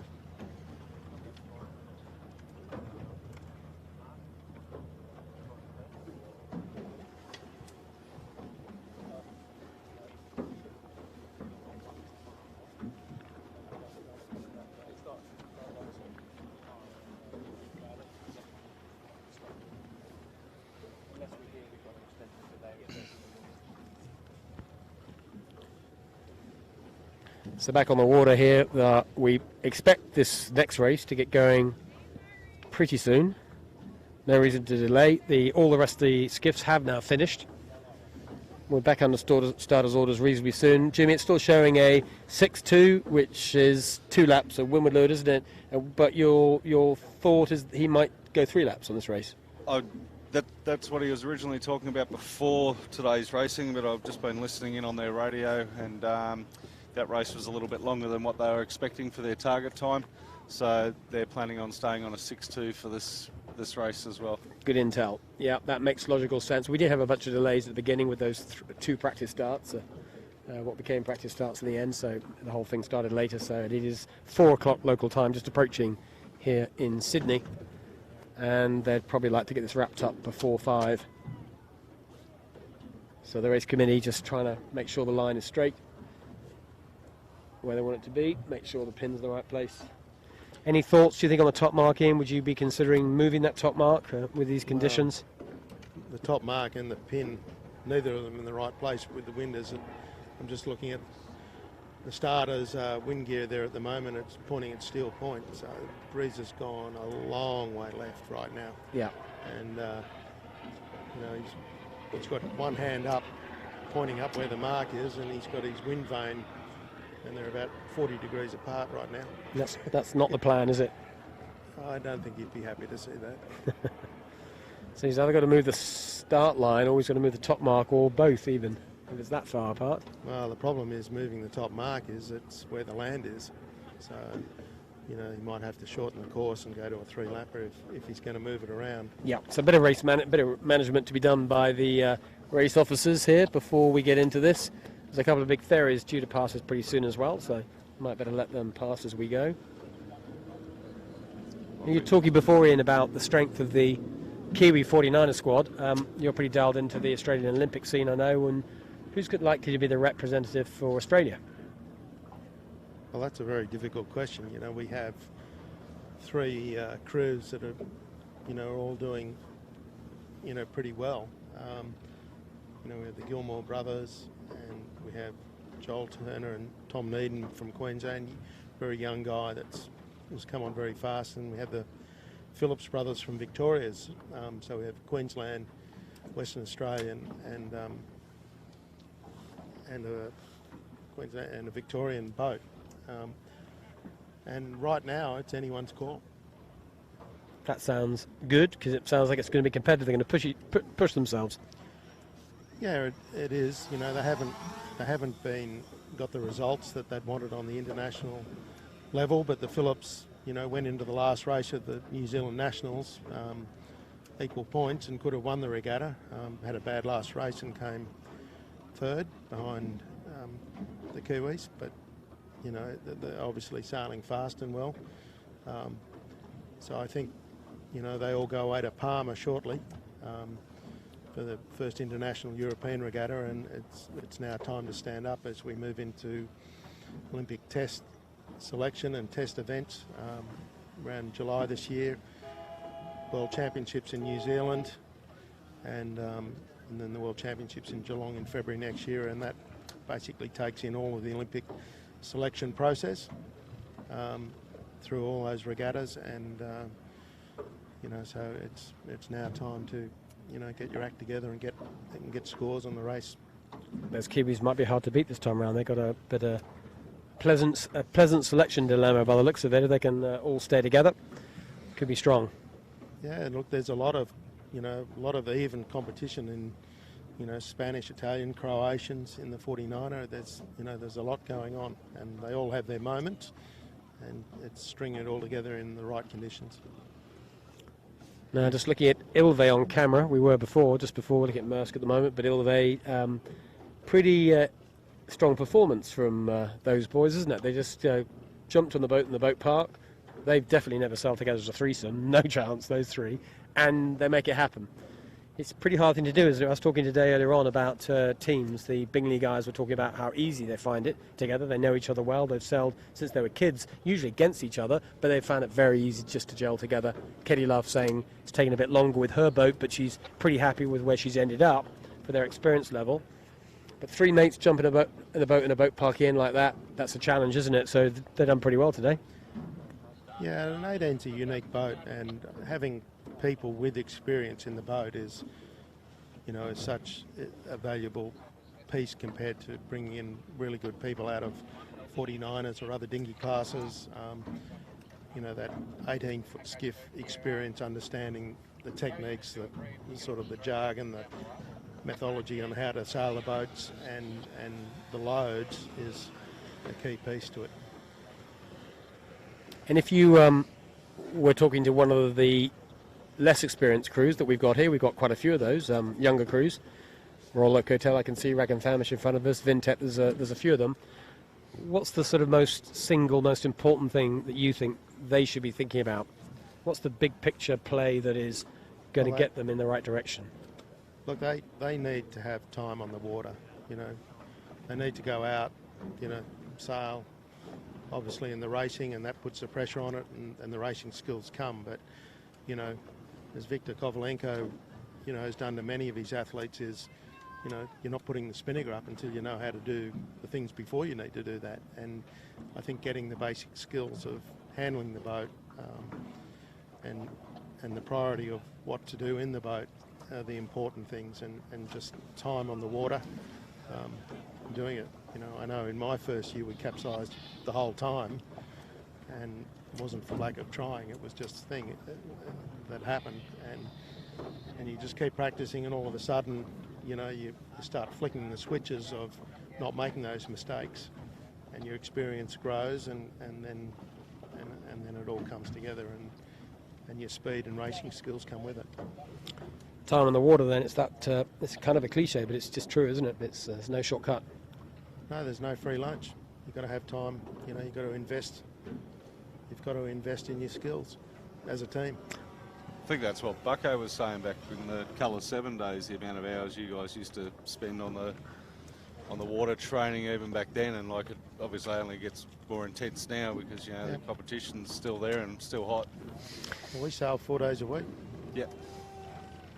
That's proper time on the water, 4 days a week. That's what it takes, isn't it, to get the skills up? We sail 2 afternoons, and we race on Saturday and we race on Sunday in those days. So. Well, talking about back in those days, there's the winner of the JJs back in 1960 was a guy called Bernie Skinner. Do you know Bernie?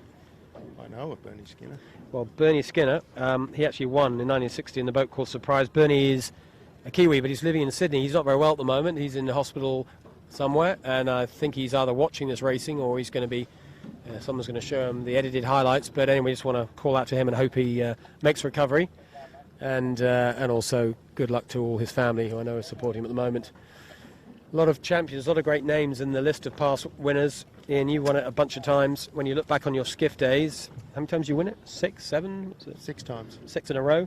6 in 6 years. 6 in 6 years. Are they the happiest times of your sailing life, or how would you put it into context? Oh, look, certainly, yeah, look, I've had a blessed career in sailing, so I've had lots of wonderful things, but, there's the Skiff highlights are right up there, and sort of, there's various moments that are impregnated in the hard drive, and they're going to stay there till the end. So, I think the fact that you see so many of us old skiff sailors hanging around, Trevor out on the boat today, Woody out on the boat, yep. Graham Catley over from New Zealand, the McDells loitering around, there's something in the DNA of skiffs that gets in your blood that's hard to shake. It's impossible to shake, isn't it? It's just, once you've sailed skiffs, it's like I know with my injuries, I was at one stage 5 days of recovery with the physios just so I could go sailing for that hour and a half on a Saturday. Just, you really want to be out there on a skiff. So we're on an AP flag. We have a delay still. Well, any word, Jimmy, from the race officer what his plan is or when he's going to fire this one off? He's at the moment just having discussions with the boat with Steve Quigley, which is helping him move the pin. But I'm just hearing that go on while he's trying to talk to Doug, who's trying to move the top mark, and both of them are doing opposite to what he's wanting to do because they're getting confused on the radio of who he's talking to. So they're hoping to do a double move to get the geometry right, but as it turns out, there's a bit of a miscomms. Well, they've moved that leeward starting mark a long way. Remember last time it was in line with the Eastern Channel mark, and now it's in line with South Head. So things are happening. That's what the delay is for, trying to make sure we've got the fairest race course we can. We're going to be bringing you race 7 as soon as the course is ready. It's unlikely to be much longer. The race officer is keen to get this going. Nobody wants to hang around in between races. I think the sailors, after yesterday when it was 30, it was actually 35 degrees at one point yesterday, but 30 most of the day. Today, it's what feels like a chilly 21. Relative to 30, that is chilly, but relative to where a lot of our listeners are right now, that probably feels like balmy, sunny conditions. It's all a bit relative, isn't it? But if you're in Europe and probably on the east coast of the States, you'll dream of 21 degrees right now. A lot of places in America, you'd be dreamed to be in positive numbers. You would, having a bit of a bad run on the cold weather, our American friends. This breeze is, it's getting lighter slowly, and looking at winning group sailing upwind there, they're struggling to keep through on trapeze. So what we saw up the last speed on the left, I think, starting to spread out over the whole course. And when you see winning group up there, they're the only boat that's actually one other boat I can see out of the 25 boat fleet doing a bit of a upwind test. Is that what you want to see from your boat? Well, I think it's important to get a good handle on what this race course is delivering, whether it be wind shift or wind gust, and are there any places on the race course where it's dominating? So, I've just been watching them, and they've knocked 20 degrees from what they were over here in the right. So it's clearly very tricky out there. Well, that's the sound we wanted to hear. That's the AP down. So the next flag will be a course flag, or 5-minute flag, and we've got a course on the back. Jimmy, give us an update on what you reckon's happening with the course.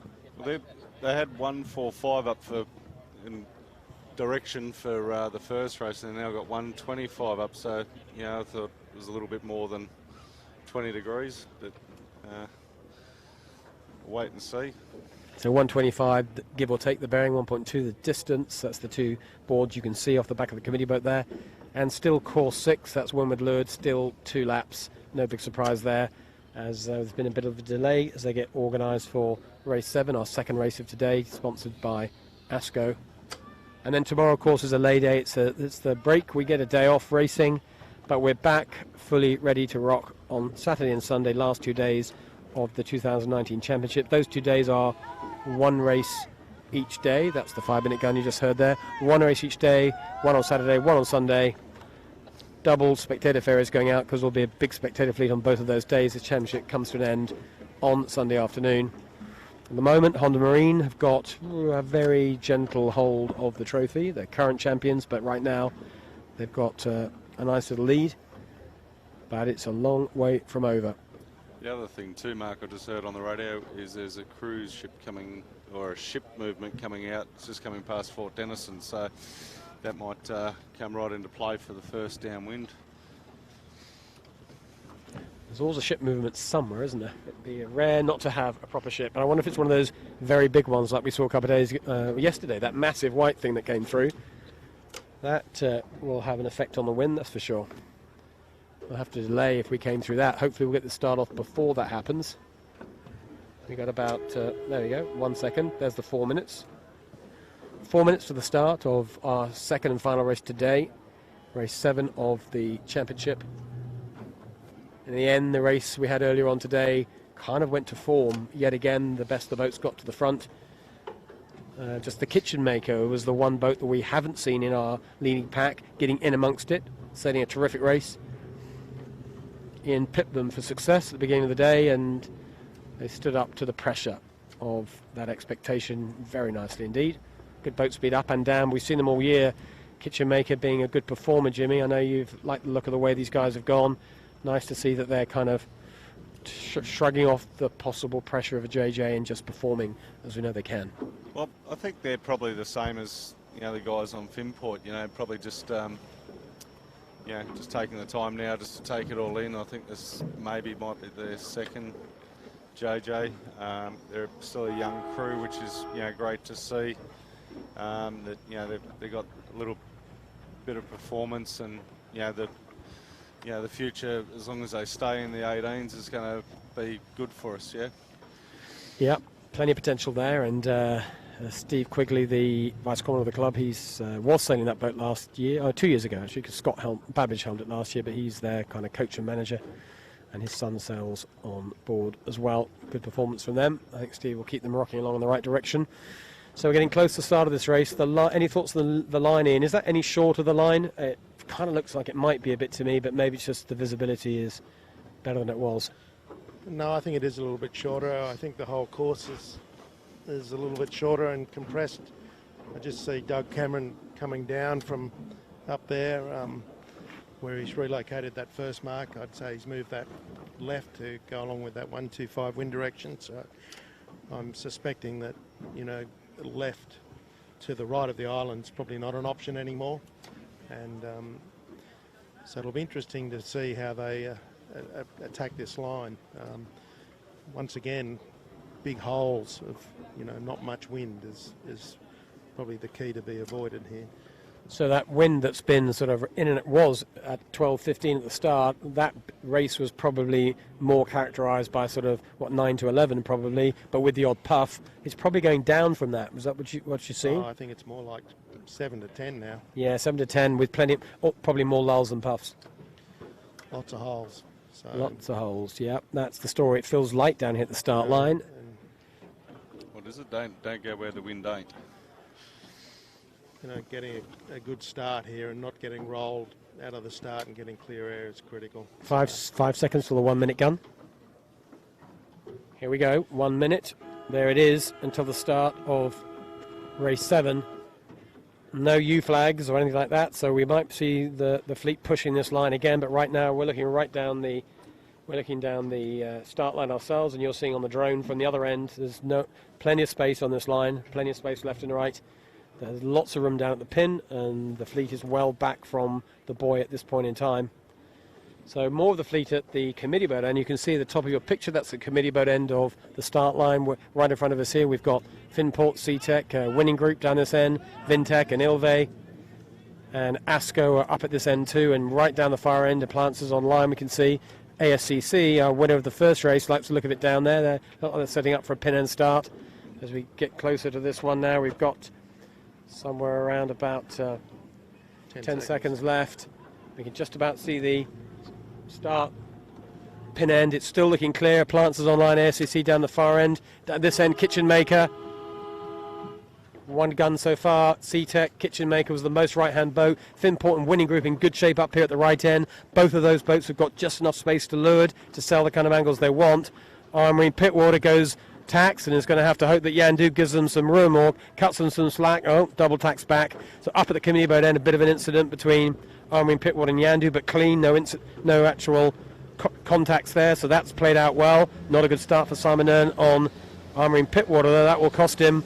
And tacking out of this corner early is KD Love on Panasonic Lumix. She's bailing out. Elve, Trevor Barnes' surprise package from earlier on today. He's bailed out. Smeg are getting out of the middle of the line on port in pretty good shape with ASCC just to windward of them.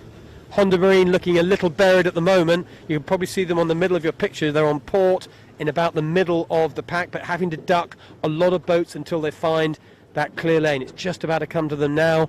Finally, Honda Marine get a sniff of clean air, but up to windward. Early days, but the leaders out of the left-hand side, ASCC, who won the first race today, and Smeg, both in extremely good shape indeed, and not looking quite so good at the moment. ASCO and Winning Group, who are sailing side by side on starboard. They missed that lefty at the beginning. They were well to the right-hand side of the start line, and in that lefty again just seemed to come in just before the start. Yeah, I did, and you know, it's they can barely, you know, Winning started at the boat and they're only just here at the pin. So the guys who started at the boat at the pin, ASCC, launched And gone. You're right. The boats Winning Group and ASCO, and they've only just crossed the line. Well, not quite. They're probably 10 boat lengths up, but it took a long time to find a lane to be able to get onto port. A lot of traffic to manage their way through, but they're off. Winning Group and ASCO side by side. They found a lane. It's not the cleanest in the world, but it'll do for now.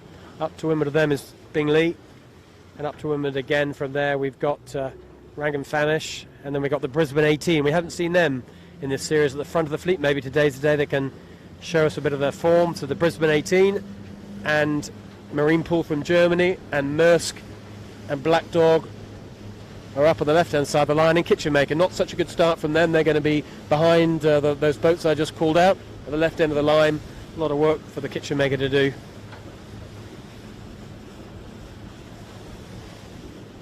Just at the top of your picture, the left of your picture there, that's the Brisbane 18.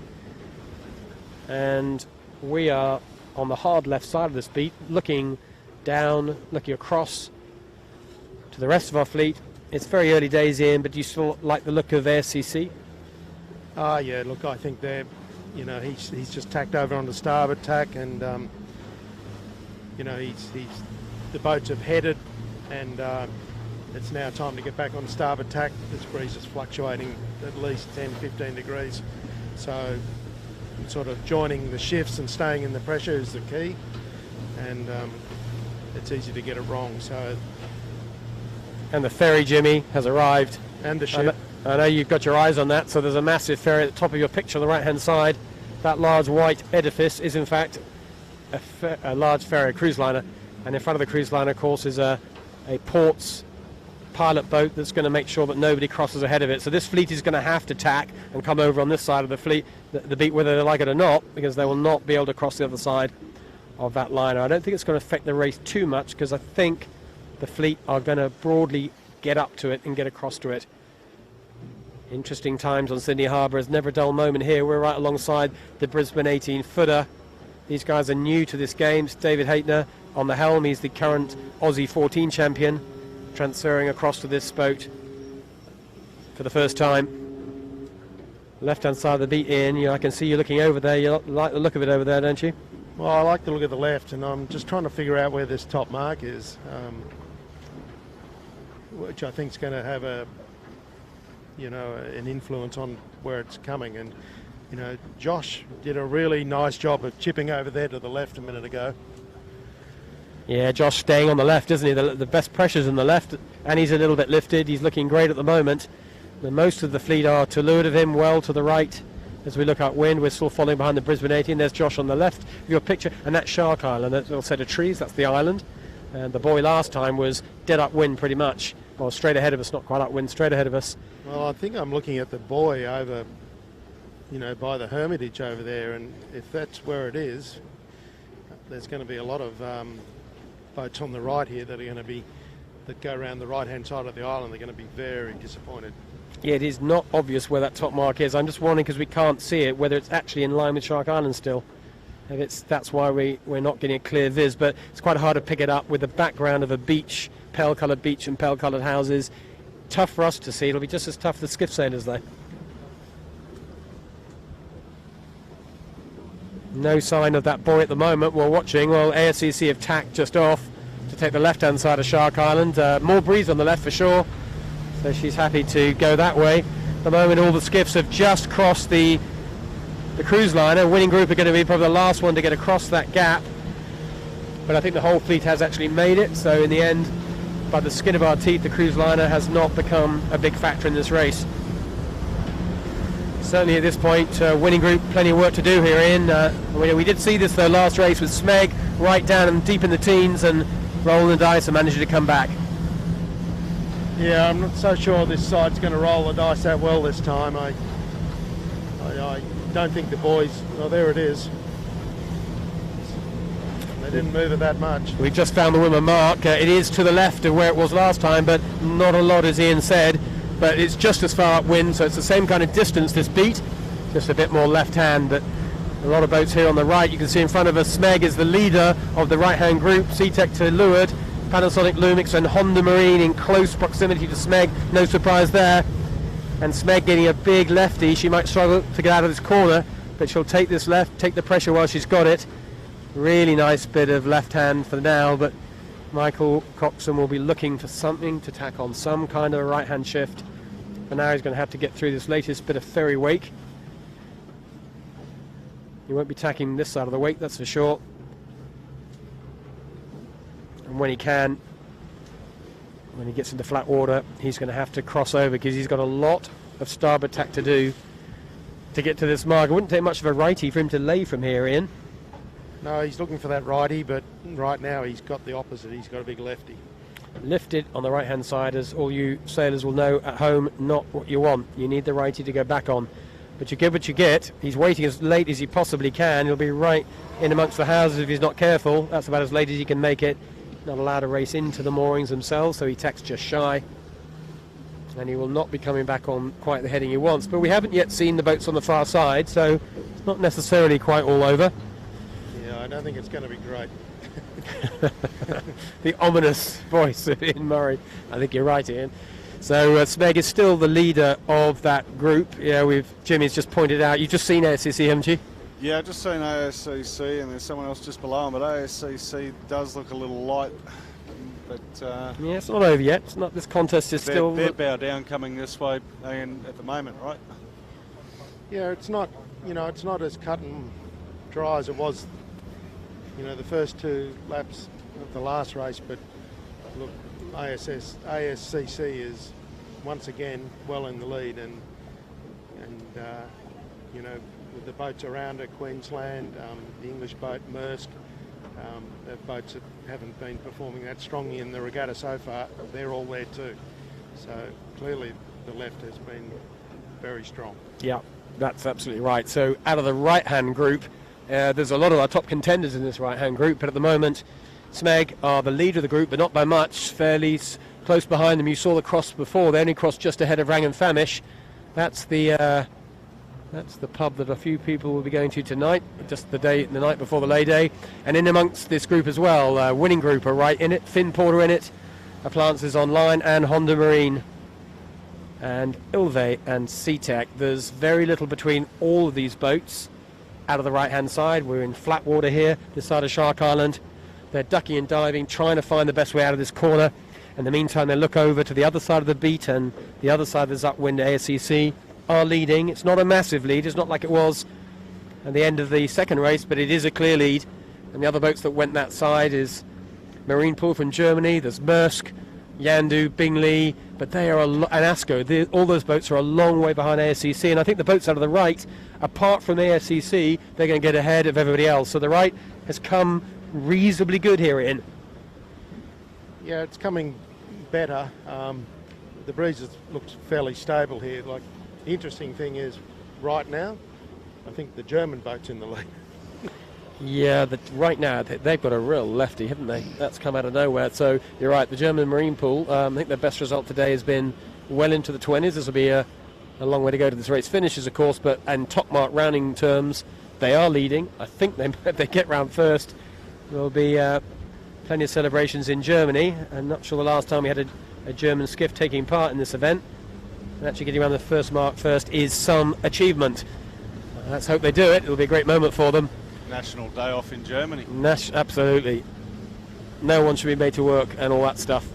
So here we are at the top mark. We're getting close to it now. ASCC are just tacking, hopefully on their ley line for this top mark for the first time. You can see just in the background, that's us. There's the camera cat in there, and you can see that where the rest of the skiffs are just lining up behind them. There's plenty of pressure over here where ASCC are. But the German Marine Pool are crossing ahead of them. Maersk is right in amongst this. Smegs have picked their way up through here as well. They went on the right-hand side and they've got out of that right corner in decent shape. And not far behind, Rag and Famish, Honda Marine, SeaTech, Winning Group. We'll know when we get to the top mark how this pans out. But Marine Pool, a bit of a wobbly tack, plenty of pressure on these guys. As you said, Ian, we haven't really seen them all regatta. Here they are, top mark for the first time. They won't be able to believe it, will they? Well, we're not there yet. And there's a ferry coming in. Watch out, lads. There's a large, fast ferry about to cross their bow. I hope this doesn't freak them out. Look, it's big. It's a pressure moment. This is a massive regatta. These guys are new to this game. I talked to them at the beginning of the week. They're here to learn. They're here to progress. They didn't expect to get around the first mark first. And what a moment for them. Well done, lads. Great choice to go left. Enough boat speed to take the advantage and make sure it worked well. But they have got a lot of ferry wash to go through. I hope it doesn't go wrong for them here. Here comes the Bearway into a very unpleasant ferry wash. You'll see it just on the front of your screen now. So the interesting thing here is that Smeg is going to be in the top 4, and Honda, Winning Group and ASCO are all well back. So, you know, this is young Coco. This is, this is a key moment. Big regatta moment, you're right. I mean, it is light and tricky, so there is a lot of golf left in this hole. ASCC going round second. They won the first race comfortably. Very light up here, but it's the kind of day when it gets light that boats can just disappear off if they get a puff. ASCC go round second. Great performance from them. Smeg, Cocker will be super happy with that. He goes round third on a tricky day like today. He took the right-hand side, which wasn't the favoured side, but he still gets round third, and he can see his Oppo quite a few places back. We'll see how many places back in the next minute or two. Third place, Smeg. Fourth place, Maersk. Fifth place, Rag and Famish. Some unfamiliar names at this top mark, up in the small numbers. Good job by all these guys. A lot of excitement on board. Bingley, great recovery. They weren't looking at all good halfway up that beat. They stuck to the left-hand side. It came good. These are boys we talked to on interview in the Pope Park earlier on today. And the one thing Pete Harris said is whatever else is going on, they are always enjoying their sailing. And at his point in his career, he said, all I can guarantee is the enjoyment part. Can never tell about the results anymore. He's being a little bit humble. He's a pretty good yachtsman. Anyway, next round, Brisbane 18 footers. Good job for them. First time we've seen them in single figures. Great top mark. Winning Group recovering from the right-hand side. Did not look good at all at one point. Decent recovery from them. They won't be unhappy with that. And then it's Jared Simpson on the Black Dog. And look at this gaggle of boats coming around now. We've got Finport, Yandu, Appliances, and Honda Marine. Squirt round the outside, jump a couple of places. That might be critical. They're 2 boats back from Winning Group. And then we're into Noakes, SeaTech, just a stream of boats. ASCO, a very disappointing beat for them. Then it's Vintech. Ilve not quite managing to produce the magic of the first race of today. Royal Oak. Army and Pittwater further back than they want to be. And Del Zotto will probably, and Panasonic Lumix will probably bring up the back for now. Quality Marine Clothing, we're seeing them coming through here too. It's again, Ian, they're looking downwind like it's nearly all a starboard jibe, so going to be hard to overtake. Yeah, and a big play here from ASCO. Going back around the other side of the island, that I'm looking at the boats, they can't even lay the bottom mark ahead of us, and ASCO's going the other way, so that looks like it's going to end in tears to me.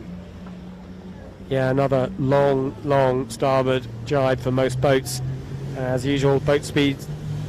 Just looking at Winning and Bing Lee, you know, they can't even lay where they're meant to be going. They got a big letdown, well, a big shift, didn't they, basically? Yeah, well, the breeze is just continuing to roll left, as we discussed all day, and, you know, they've got a gust, and those three boats, you know, Jared Simpson, Winnings and Bing Lee have just made huge gains on the leaders.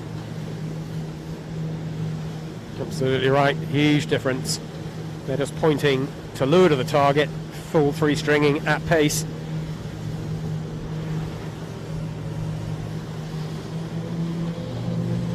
As the drone shows you the great shot from above Ilve, and we're just getting down the track as best we can to tell you what's going on. The Germans are still leading. They haven't quite got this big puff, this big letdown that the rest of the pack has got. But Marine Pool lead, ASCC are still second.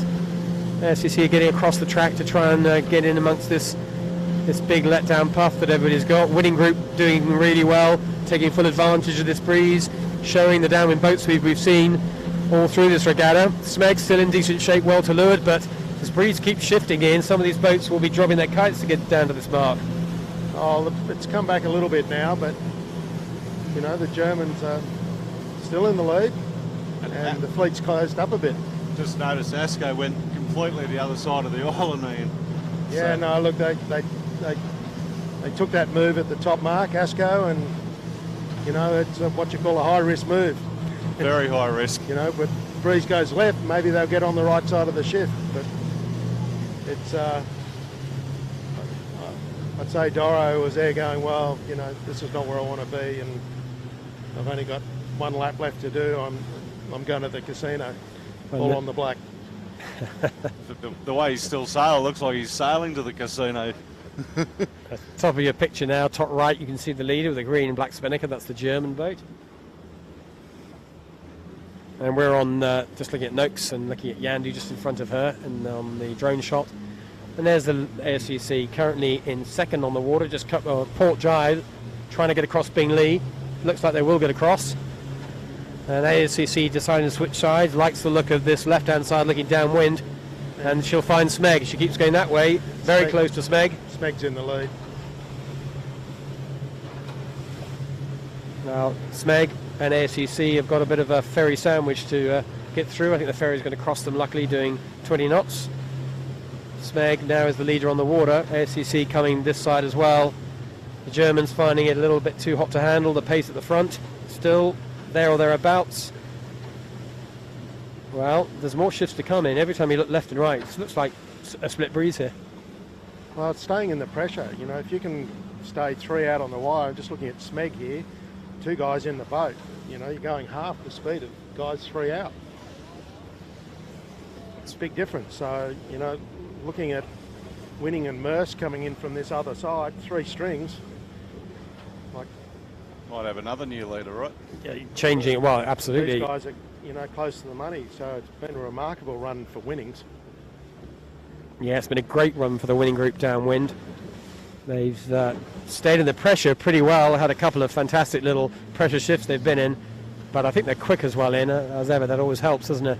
They're just rolling straight over the top of Maersk in same water, same direction. Port starboard with Rag, so there's a bit of an issue here, but they're going to have to jibe out of that, which they do.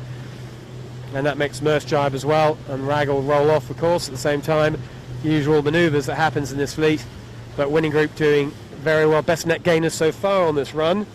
Smeg still managing to just hold their lead, using their starboard advantage on the German boat just then to cross ahead.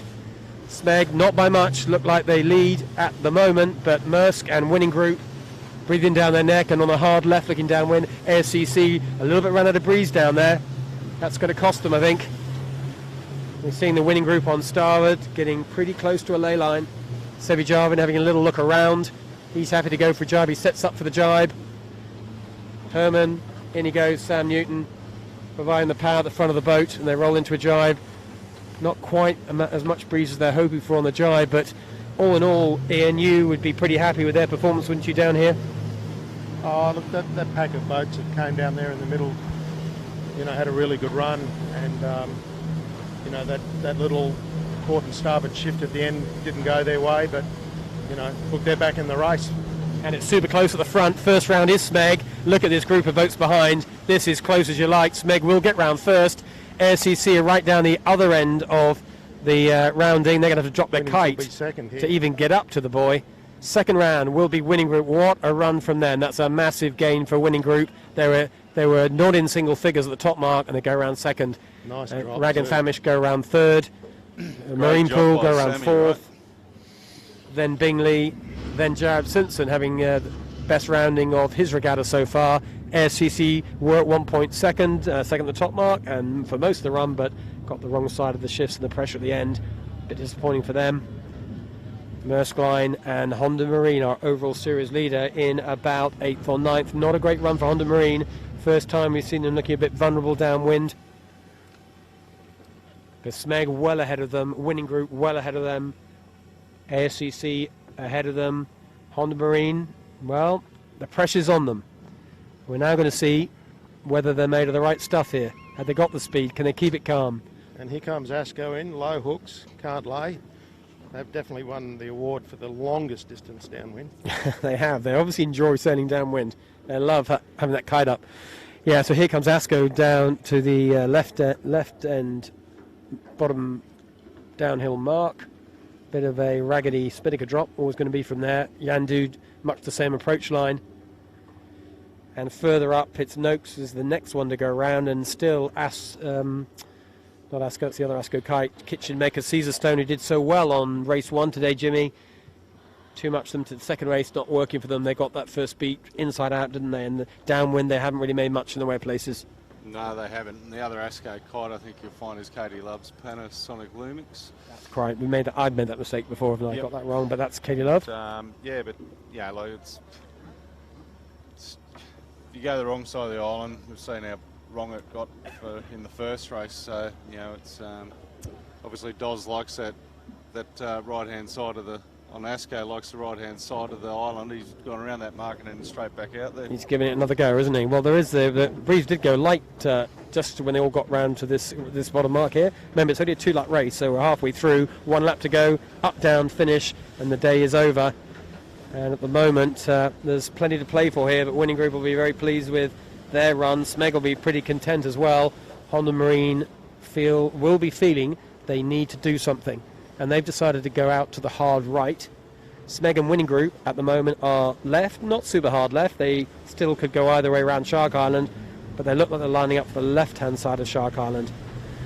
Well, when you make your decision early on these beats, Ian, you kind of have to stick to it, don't you? Really probably can't swap sides. Well, you can't swap side on a header, and right now the guys who have pushed to the right look better. Pressure or shift? What do you think? Shift, I think, mainly. And it's interesting that, Winning and Smeg, who went round first and second round that starboard rounding mark, I don't think are first and second anymore. They're out to the hard right. Bingley and ASCC and Marine Pool, and of course we were just talking about Honda Marine needing to make something happen, probably. Well they've gone hard right, and yeah, you're right, Ian, they have. Well, they have for now. It's we're a third of the way up the beat, maybe not even that, long way to go.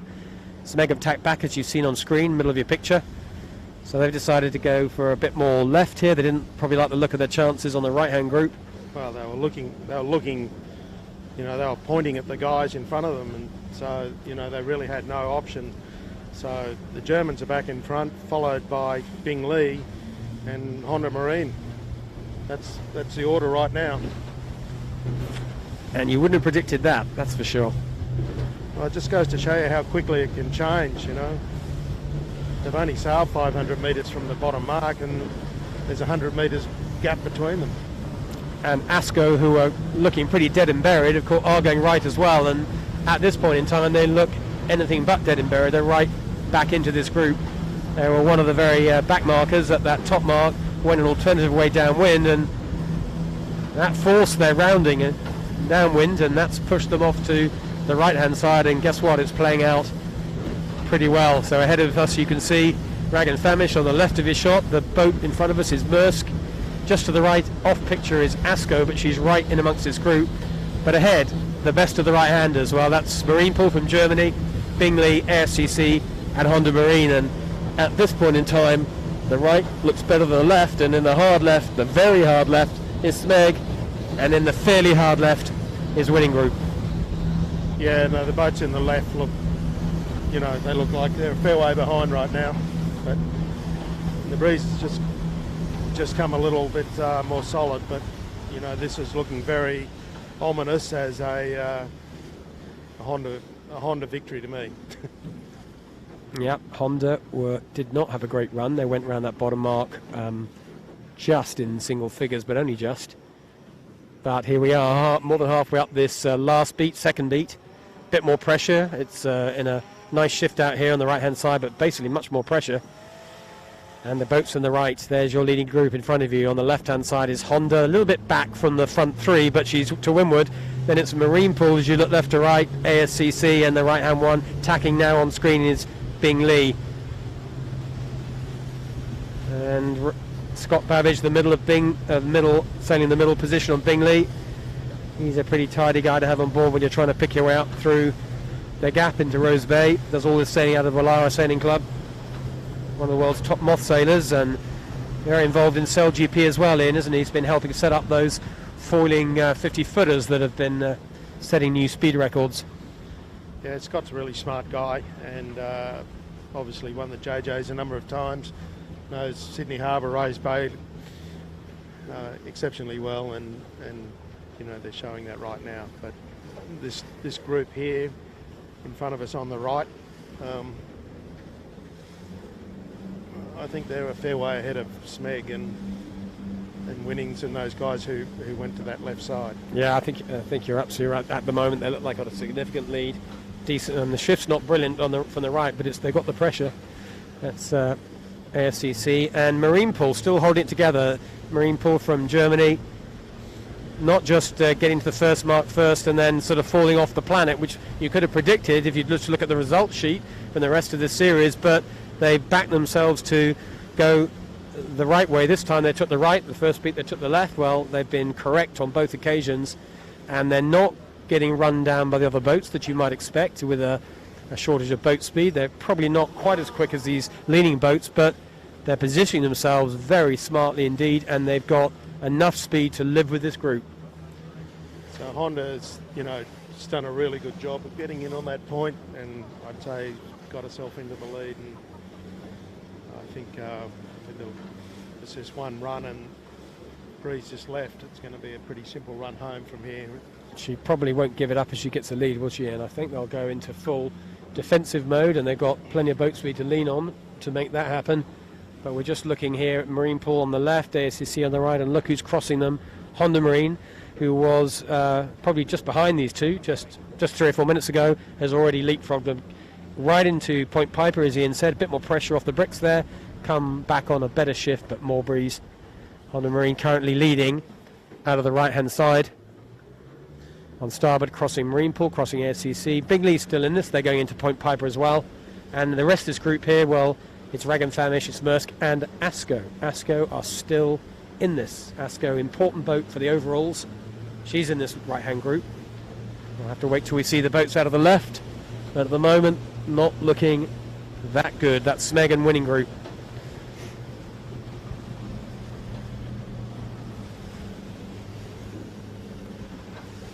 Yeah, so it's, you know, that could be the winning move of the week there for Honda Marine, turning an 8th, 9th into the first place. You know, like an 8th or 9th today would have been Smeg in the lead. You know, at the bottom mark there, the point score was looking pretty even, and all of a sudden it's just turned on its head with 2 races to go. So Honda Marine taking a chance to get right across into Smeg and Winning's face while they know they can. That might end up costing them possibly the lead of this race, because Bingley up in the hard rider got a really nice right hand. They're almost cracking sheets to reach down to this, but more important to Honda is to make sure she's the same piece of water as Smeg and Winning Group, her 2 closest competitors, and she's tacked over there, made sure that she's in between them and the mark.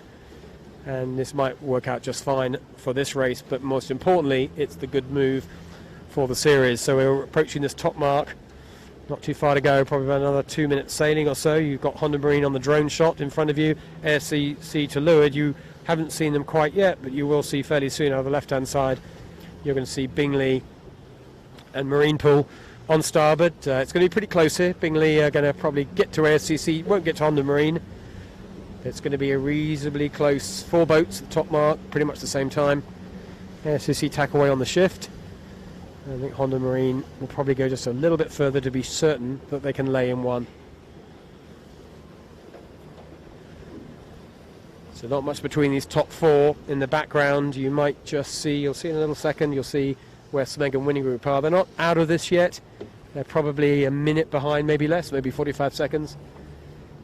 So the overall, this top mark, ASCC look like they're not laying. They're rather relying on a shift to go one way or the other, but they need something to happen. I'm not sure Honda are laying either, are they in? Or maybe they can just squeeze up to this here. No, I don't think any of them are laying. I think Honda was just covering ASCC, didn't want to let them go, maintaining rights, and well, they might just sneak Honda up trying. here. Honda's trying, and they're going to squeeze and make a big difference if they could. ASCC will just duck. Yeah. Honda's going to squeeze around this, and they'll be good. ASCC will be second. That's an awesome beat for Honda Marine. We said the pressure was on. We said at the bottom, Jimmy, are they going to rise to the challenge here? They've got a bit to prove. Well, jibe set. Were you expecting that, Ian? No, I wasn't expecting that. Me neither. Steve Quigley wasn't expecting it on No the one was. camera boat. Oh, that's an interesting manoeuvre. Anyway, fantastic beat. They're under pressure at that bottom mark. They delivered fast, went the right way, converted about an 8th or a 9th into a first at the top mark. They go round first. Our series leader in second position is ASCC. Another impressive beat from them. They were in great shape at that bottom mark, and they too went the right way with speed. In third place, another great performance from the Marine Pool. Keep it together. Let's hope the lads on that boat can go all the way to the finish and score a single figure result. That'll be great for them. Next behind them is Bing Lee, and the moment Honda Marine jibe set, they jibe back almost straight away as if they realised they did the wrong thing they're in. Honda Marine did stay long on port jibe. Next around is going to be a fairly close between Winning Group, who will just go ahead of port tack approaching Smeg, and then it's going to be Maersk and Asco and Rag and Famish. So the beat didn't go the way Winning Group wanted, but again, they're not out of this, are they? And if Honda Marine have messed up with that jibe set, this still could be a bit to play for here. No, Honda's just, just taken over, shortened up, staying between the boats. They've got to beat Smeg, Winning Group, and they're just making sure they're between the finish and the competitors. But looking light down here, ASCC light, and that move by Honda looks good. They're down, they're in pressure, and they look like they've extended to me. So Honda Marine managing to find all the right moves. Just one leg to go, just finish this leg to the bottom, and that is the end of race 7. As things stand at the moment, it's going to end up being another good day for Honda Marine. I think they'll win this race. That's going to put them in a pretty nice position, not unassailable by any means. There's points that no one's, even Honda aren't stepping out that far, but this will make things much more comfortable for them. Long way to go still. In this lighter airs, there's probably about another 9, 10, 11 minutes sailing for these leaders to get down to the bottom. And the rest of the fleet, well, it's quite spread out. The next boat to go round is Jared Simpson on the Black Dog, followed by Yandu and the Brisbane 18-footer, keeping it together, then Noakes. And then it's Birkenhead Point Marina, Finport, not really having the day that Finport were hoping for today. Royal Oak, then it's the Kitchen Maker making a bit of a recovery from where they were. And then appliances online and Dalzotto and Ilve, and we'll give you more accurate placings at the bottom mark as and when they finish. But let's get back to the front and let's see how this is panning out. Ian, we're about 25% of the way down here. Early doors in this run, how is it looking to you? Well, Bing Lee's lost places to Smeg and Winning Group there, and as I said, that jibe away by Honda I think was quite a conservative, just shut it down type move, but it's turned out to be a positive move on the race course, and I think they've extended their lead. So everyone's just looking for that extra little bit of wind. Makes such a huge difference if you can jibe in wind, you know, bring the angle down 10 degrees, and winning right here in front of us, just sort of lifting, searching, and Honda just whizzing away down there. You can see the conversation on board Winning Group. Sebi looking around, tactician in the middle of the boat, keeping the dialogue going, looking for the puff. He thinks he's sort of eyeing up that puff running down the shoreline. He's kind of, I think, just wanted to wait till they get in it, till they drive across and have something to run down in. He'll be looking to get into Smeg, get ahead of Smeg if he can. Third place, fourth place is up for grabs, is very much available, but so is a sixth or a seventh. That's kind of where the Winning Group are at right now. They could convert it up or down from where they are. First looks like Honda Marine. ASCC look like they're going to settle for a solid second unless something strange happens, but it's all to play for in 3, 4, 5, 6 and even 7. It's not sure which way it'll play out.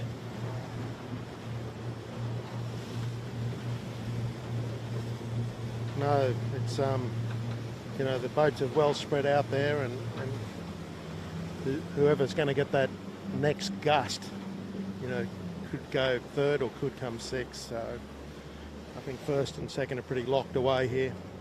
Yeah. It's what's happening there. So we've got an interesting cross. Winning just coming behind Marine Pool, and Marine Pool are currently in third, and Smeg and Bingley and Winning's coming back together after that split. So yeah, so we're just having a quick look at ASCC on camera here. That's the gap. We just want to show you the gap between the leader, first and second. These two top Kiwi boats, they train together. They're probably going to have pretty similar downwind performance. There's a lot of straight line tuning. So I imagine these two places will probably stay the same. And if that is the case, the real interest is what's happening behind us. We'll keep an eye on these two leaders, of course, but we want to see what happens. The difference between third and seventh, which is up for grabs, and the pack behind us could make a big difference. There's our reverse camera showing you behind us what's going on. Smeg roll into a drive on top of the Winning Group, both onto port. Bing Lee on starboard, looks like she's got a bit more pressure. She's just behind, but there's not much in it. And out on the other side, the Germans with the black and the green spinnaker. You might just be able to see that in the corner of your picture. That is probably leading that group of boats is the Germans on Marine Pool. But Winning Group doing a decent job of shepherding the fleet down there, trying to stay just that little bit to Luden ahead of Smeg and of Bingley. Bingley and Winning there. They've got a bit of an acceleration, haven't they, Ian? They've lined themselves up with a puff. Well, if you get a puff, you try to work that puff, stay in it if you can. The worst thing you can do is you fall out. Looks like a bit more breeze coming down generally over the course to me now, so I think we'll be a bit faster finish than the start to the run. The breeze is increasing, but it's hard not to be impressed by Marine Pool. That's Heinrich von Bayern. We did talk to him at the beginning of the regatta, and he did say he had, relatively modest expectations because they just don't sail the Skiff very much. They have no one in Germany to sail against. Have to go to France and Switzerland to find boats to sail with. But they're doing really well, and his crew is Tom Martin and Andy Martin. So that threesome sailing very well today. Relatively benign conditions, flat water, 12 knots of breeze. But he's under pressure from some of the best Skiff sailors in the world. On the Winning Group, they've got multiple Skiff champion, Sevi Jarvin and Sam Newton, America's Cup winner, and John Winning Jr., super good Skiff's helmsman as well. But Marine Pool up to the task. Let's hope they can bring it home. They've got a third place up for grabs. It'll be good for them, good for Skiff sailing in Europe if they could score a surprising result in this race. All to play for. Back up front, it won't be long till the leaders cross the line. Honda are still leading. For all you Honda fans out there, nothing weird has happened. ASCC closed the gap a little bit, but looks like ASCC are settling for a second place in this particular race. They're not splitting jibes at the bottom or asking Honda any particular questions. They're just happy to go in that 1-2 as you see on screen right now. But behind them, it's all up for grabs. Things looking quite good for Winning Group just now, Ian. They've played it well. Just hooked into a really nice gust of wind there, and left-handed, and it's put them in really good shape, and they've put incredible amount of distance on Smeg. Yeah, it was. And Bingley's benefited as well. I mean, just minutes ago they were only just crossing ahead of Bingley, Smeg, that little group. Now they are, what is that, 200 metres? It's just massive. just incredible. So picking the shift beautifully on the winning group, plenty of pace as usual, very nice boat handling, and at the moment they're looking pretty good for a third. And bear in mind when they're around that top mark, they'd take that, wouldn't they? Yeah, I think they would. They'll be disappointed with that last beat, but seeing Smeg and Asco well behind them, that's a bonus. Wouldn't be happy to see Honda in front of them, but they sailed well, deserved the spot. So Honda and ASCC getting right down to the finish. ASCC and then actually splitting sides with Honda just to give them a question or two to answer. ASCC taking the left end of the finish line as you look downwind. You just see it in the insert shot. Honda taking the right hand as you look downwind, and Honda just crossing, it's going to jibe to get to the mark. But that's the bar set of the line by the looks of it. Honda are going to cross the line, a couple of boat lengths ahead of ASCC. From where we sit, yep, she's crossed it. She dips her bow. Honda crossed the line there, the race winner of race 7. Congratulations, Honda. Yet another first place. Impressive stuff from Honda in a very tricky day. Bottom mark, they weren't in the best shape by any means, but they pulled it out on the beat in some style, held it together downwind. ASCC coming into them a bit, but that's our 1-2. But the story behind them, we said it was up for grabs. 3rd to 7th was up for grabs. A winning group that stood up to the challenge. They have played the last part of this run beautifully. Ian, tactical, boat speed, bit of both. What's your read? Oh, it was all about staying in the wind, really. They got the shift to go with it. They got wind and shift. And, you look at Smeg was in front of them 5 minutes ago. And look at it now, just incredible. Massive delta. So John winning junior, Herman will be buying Sevi a beer or two, and probably one for Sam too. Well, Coco, he went and jibed on winning and forced him to jibe away. He'll be ruining that. He will be indeed. So we're right down on the finish line now. We'll sit on the line and just watch the crosses. There might be some close ones here. First place Honda Marine, ASCC second Marine. That's end of racing today for those two. Great day for ASCC as well with a 1 and a 2.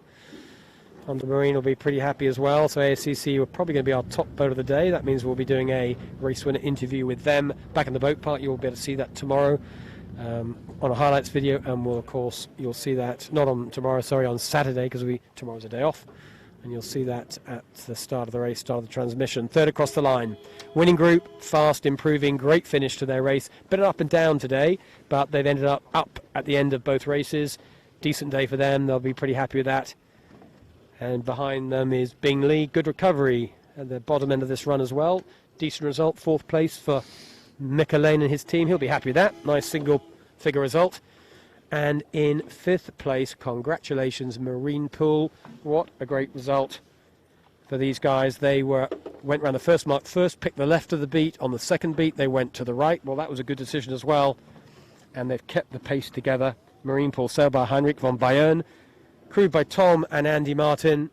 Great job from these boys. They go around they finish in a very impressive 5th place. Merskline from New Zealand, one of the most inexperienced crews, but putting in a very experienced performance to go around and to finish in 6th. And Smeg, as you said, Ian, Smeg, well, they will not have enjoyed that last run. No, they, he had it under control halfway down the run, Coco, and it all went wrong. He tactically did the right thing to jibe, but unfortunately the breeze went the other way when he forced those guys away. So Yandu crossed the line. They might have taken the other side of the island. They've done something unusual because Yandu were right out of this at the top mark for the last time. They're completely out of the clouds. And there's a bit of a spring. The body language was very springy, if you know what I mean, on Yandu. Like, wow, that went well for us kind of look. So they did something, took a risk, it paid off. Yandu, decent result in that race for them, that's for sure. They'll be single figures. Asco, well, they kind of started poorly, then they made a recovery, but somehow this regatta's just not quite going the way of James Doran and his crew. Asco, our sponsor today. I think they'll be enjoying their time in the bar tonight. Lots to talk about, lots to debrief on. Next across the line, Rag and Famish. That is the name of the bar that a lot of the yachties will be going to tonight. As tradition says, that's where you go. Brisbane 18s, decent result for them as well. We haven't seen them out of the 20s. They are out of the 20s today for sure. Closely followed by Jared Simpson. And then it's Going to be Noakes as the breeze starts to soften.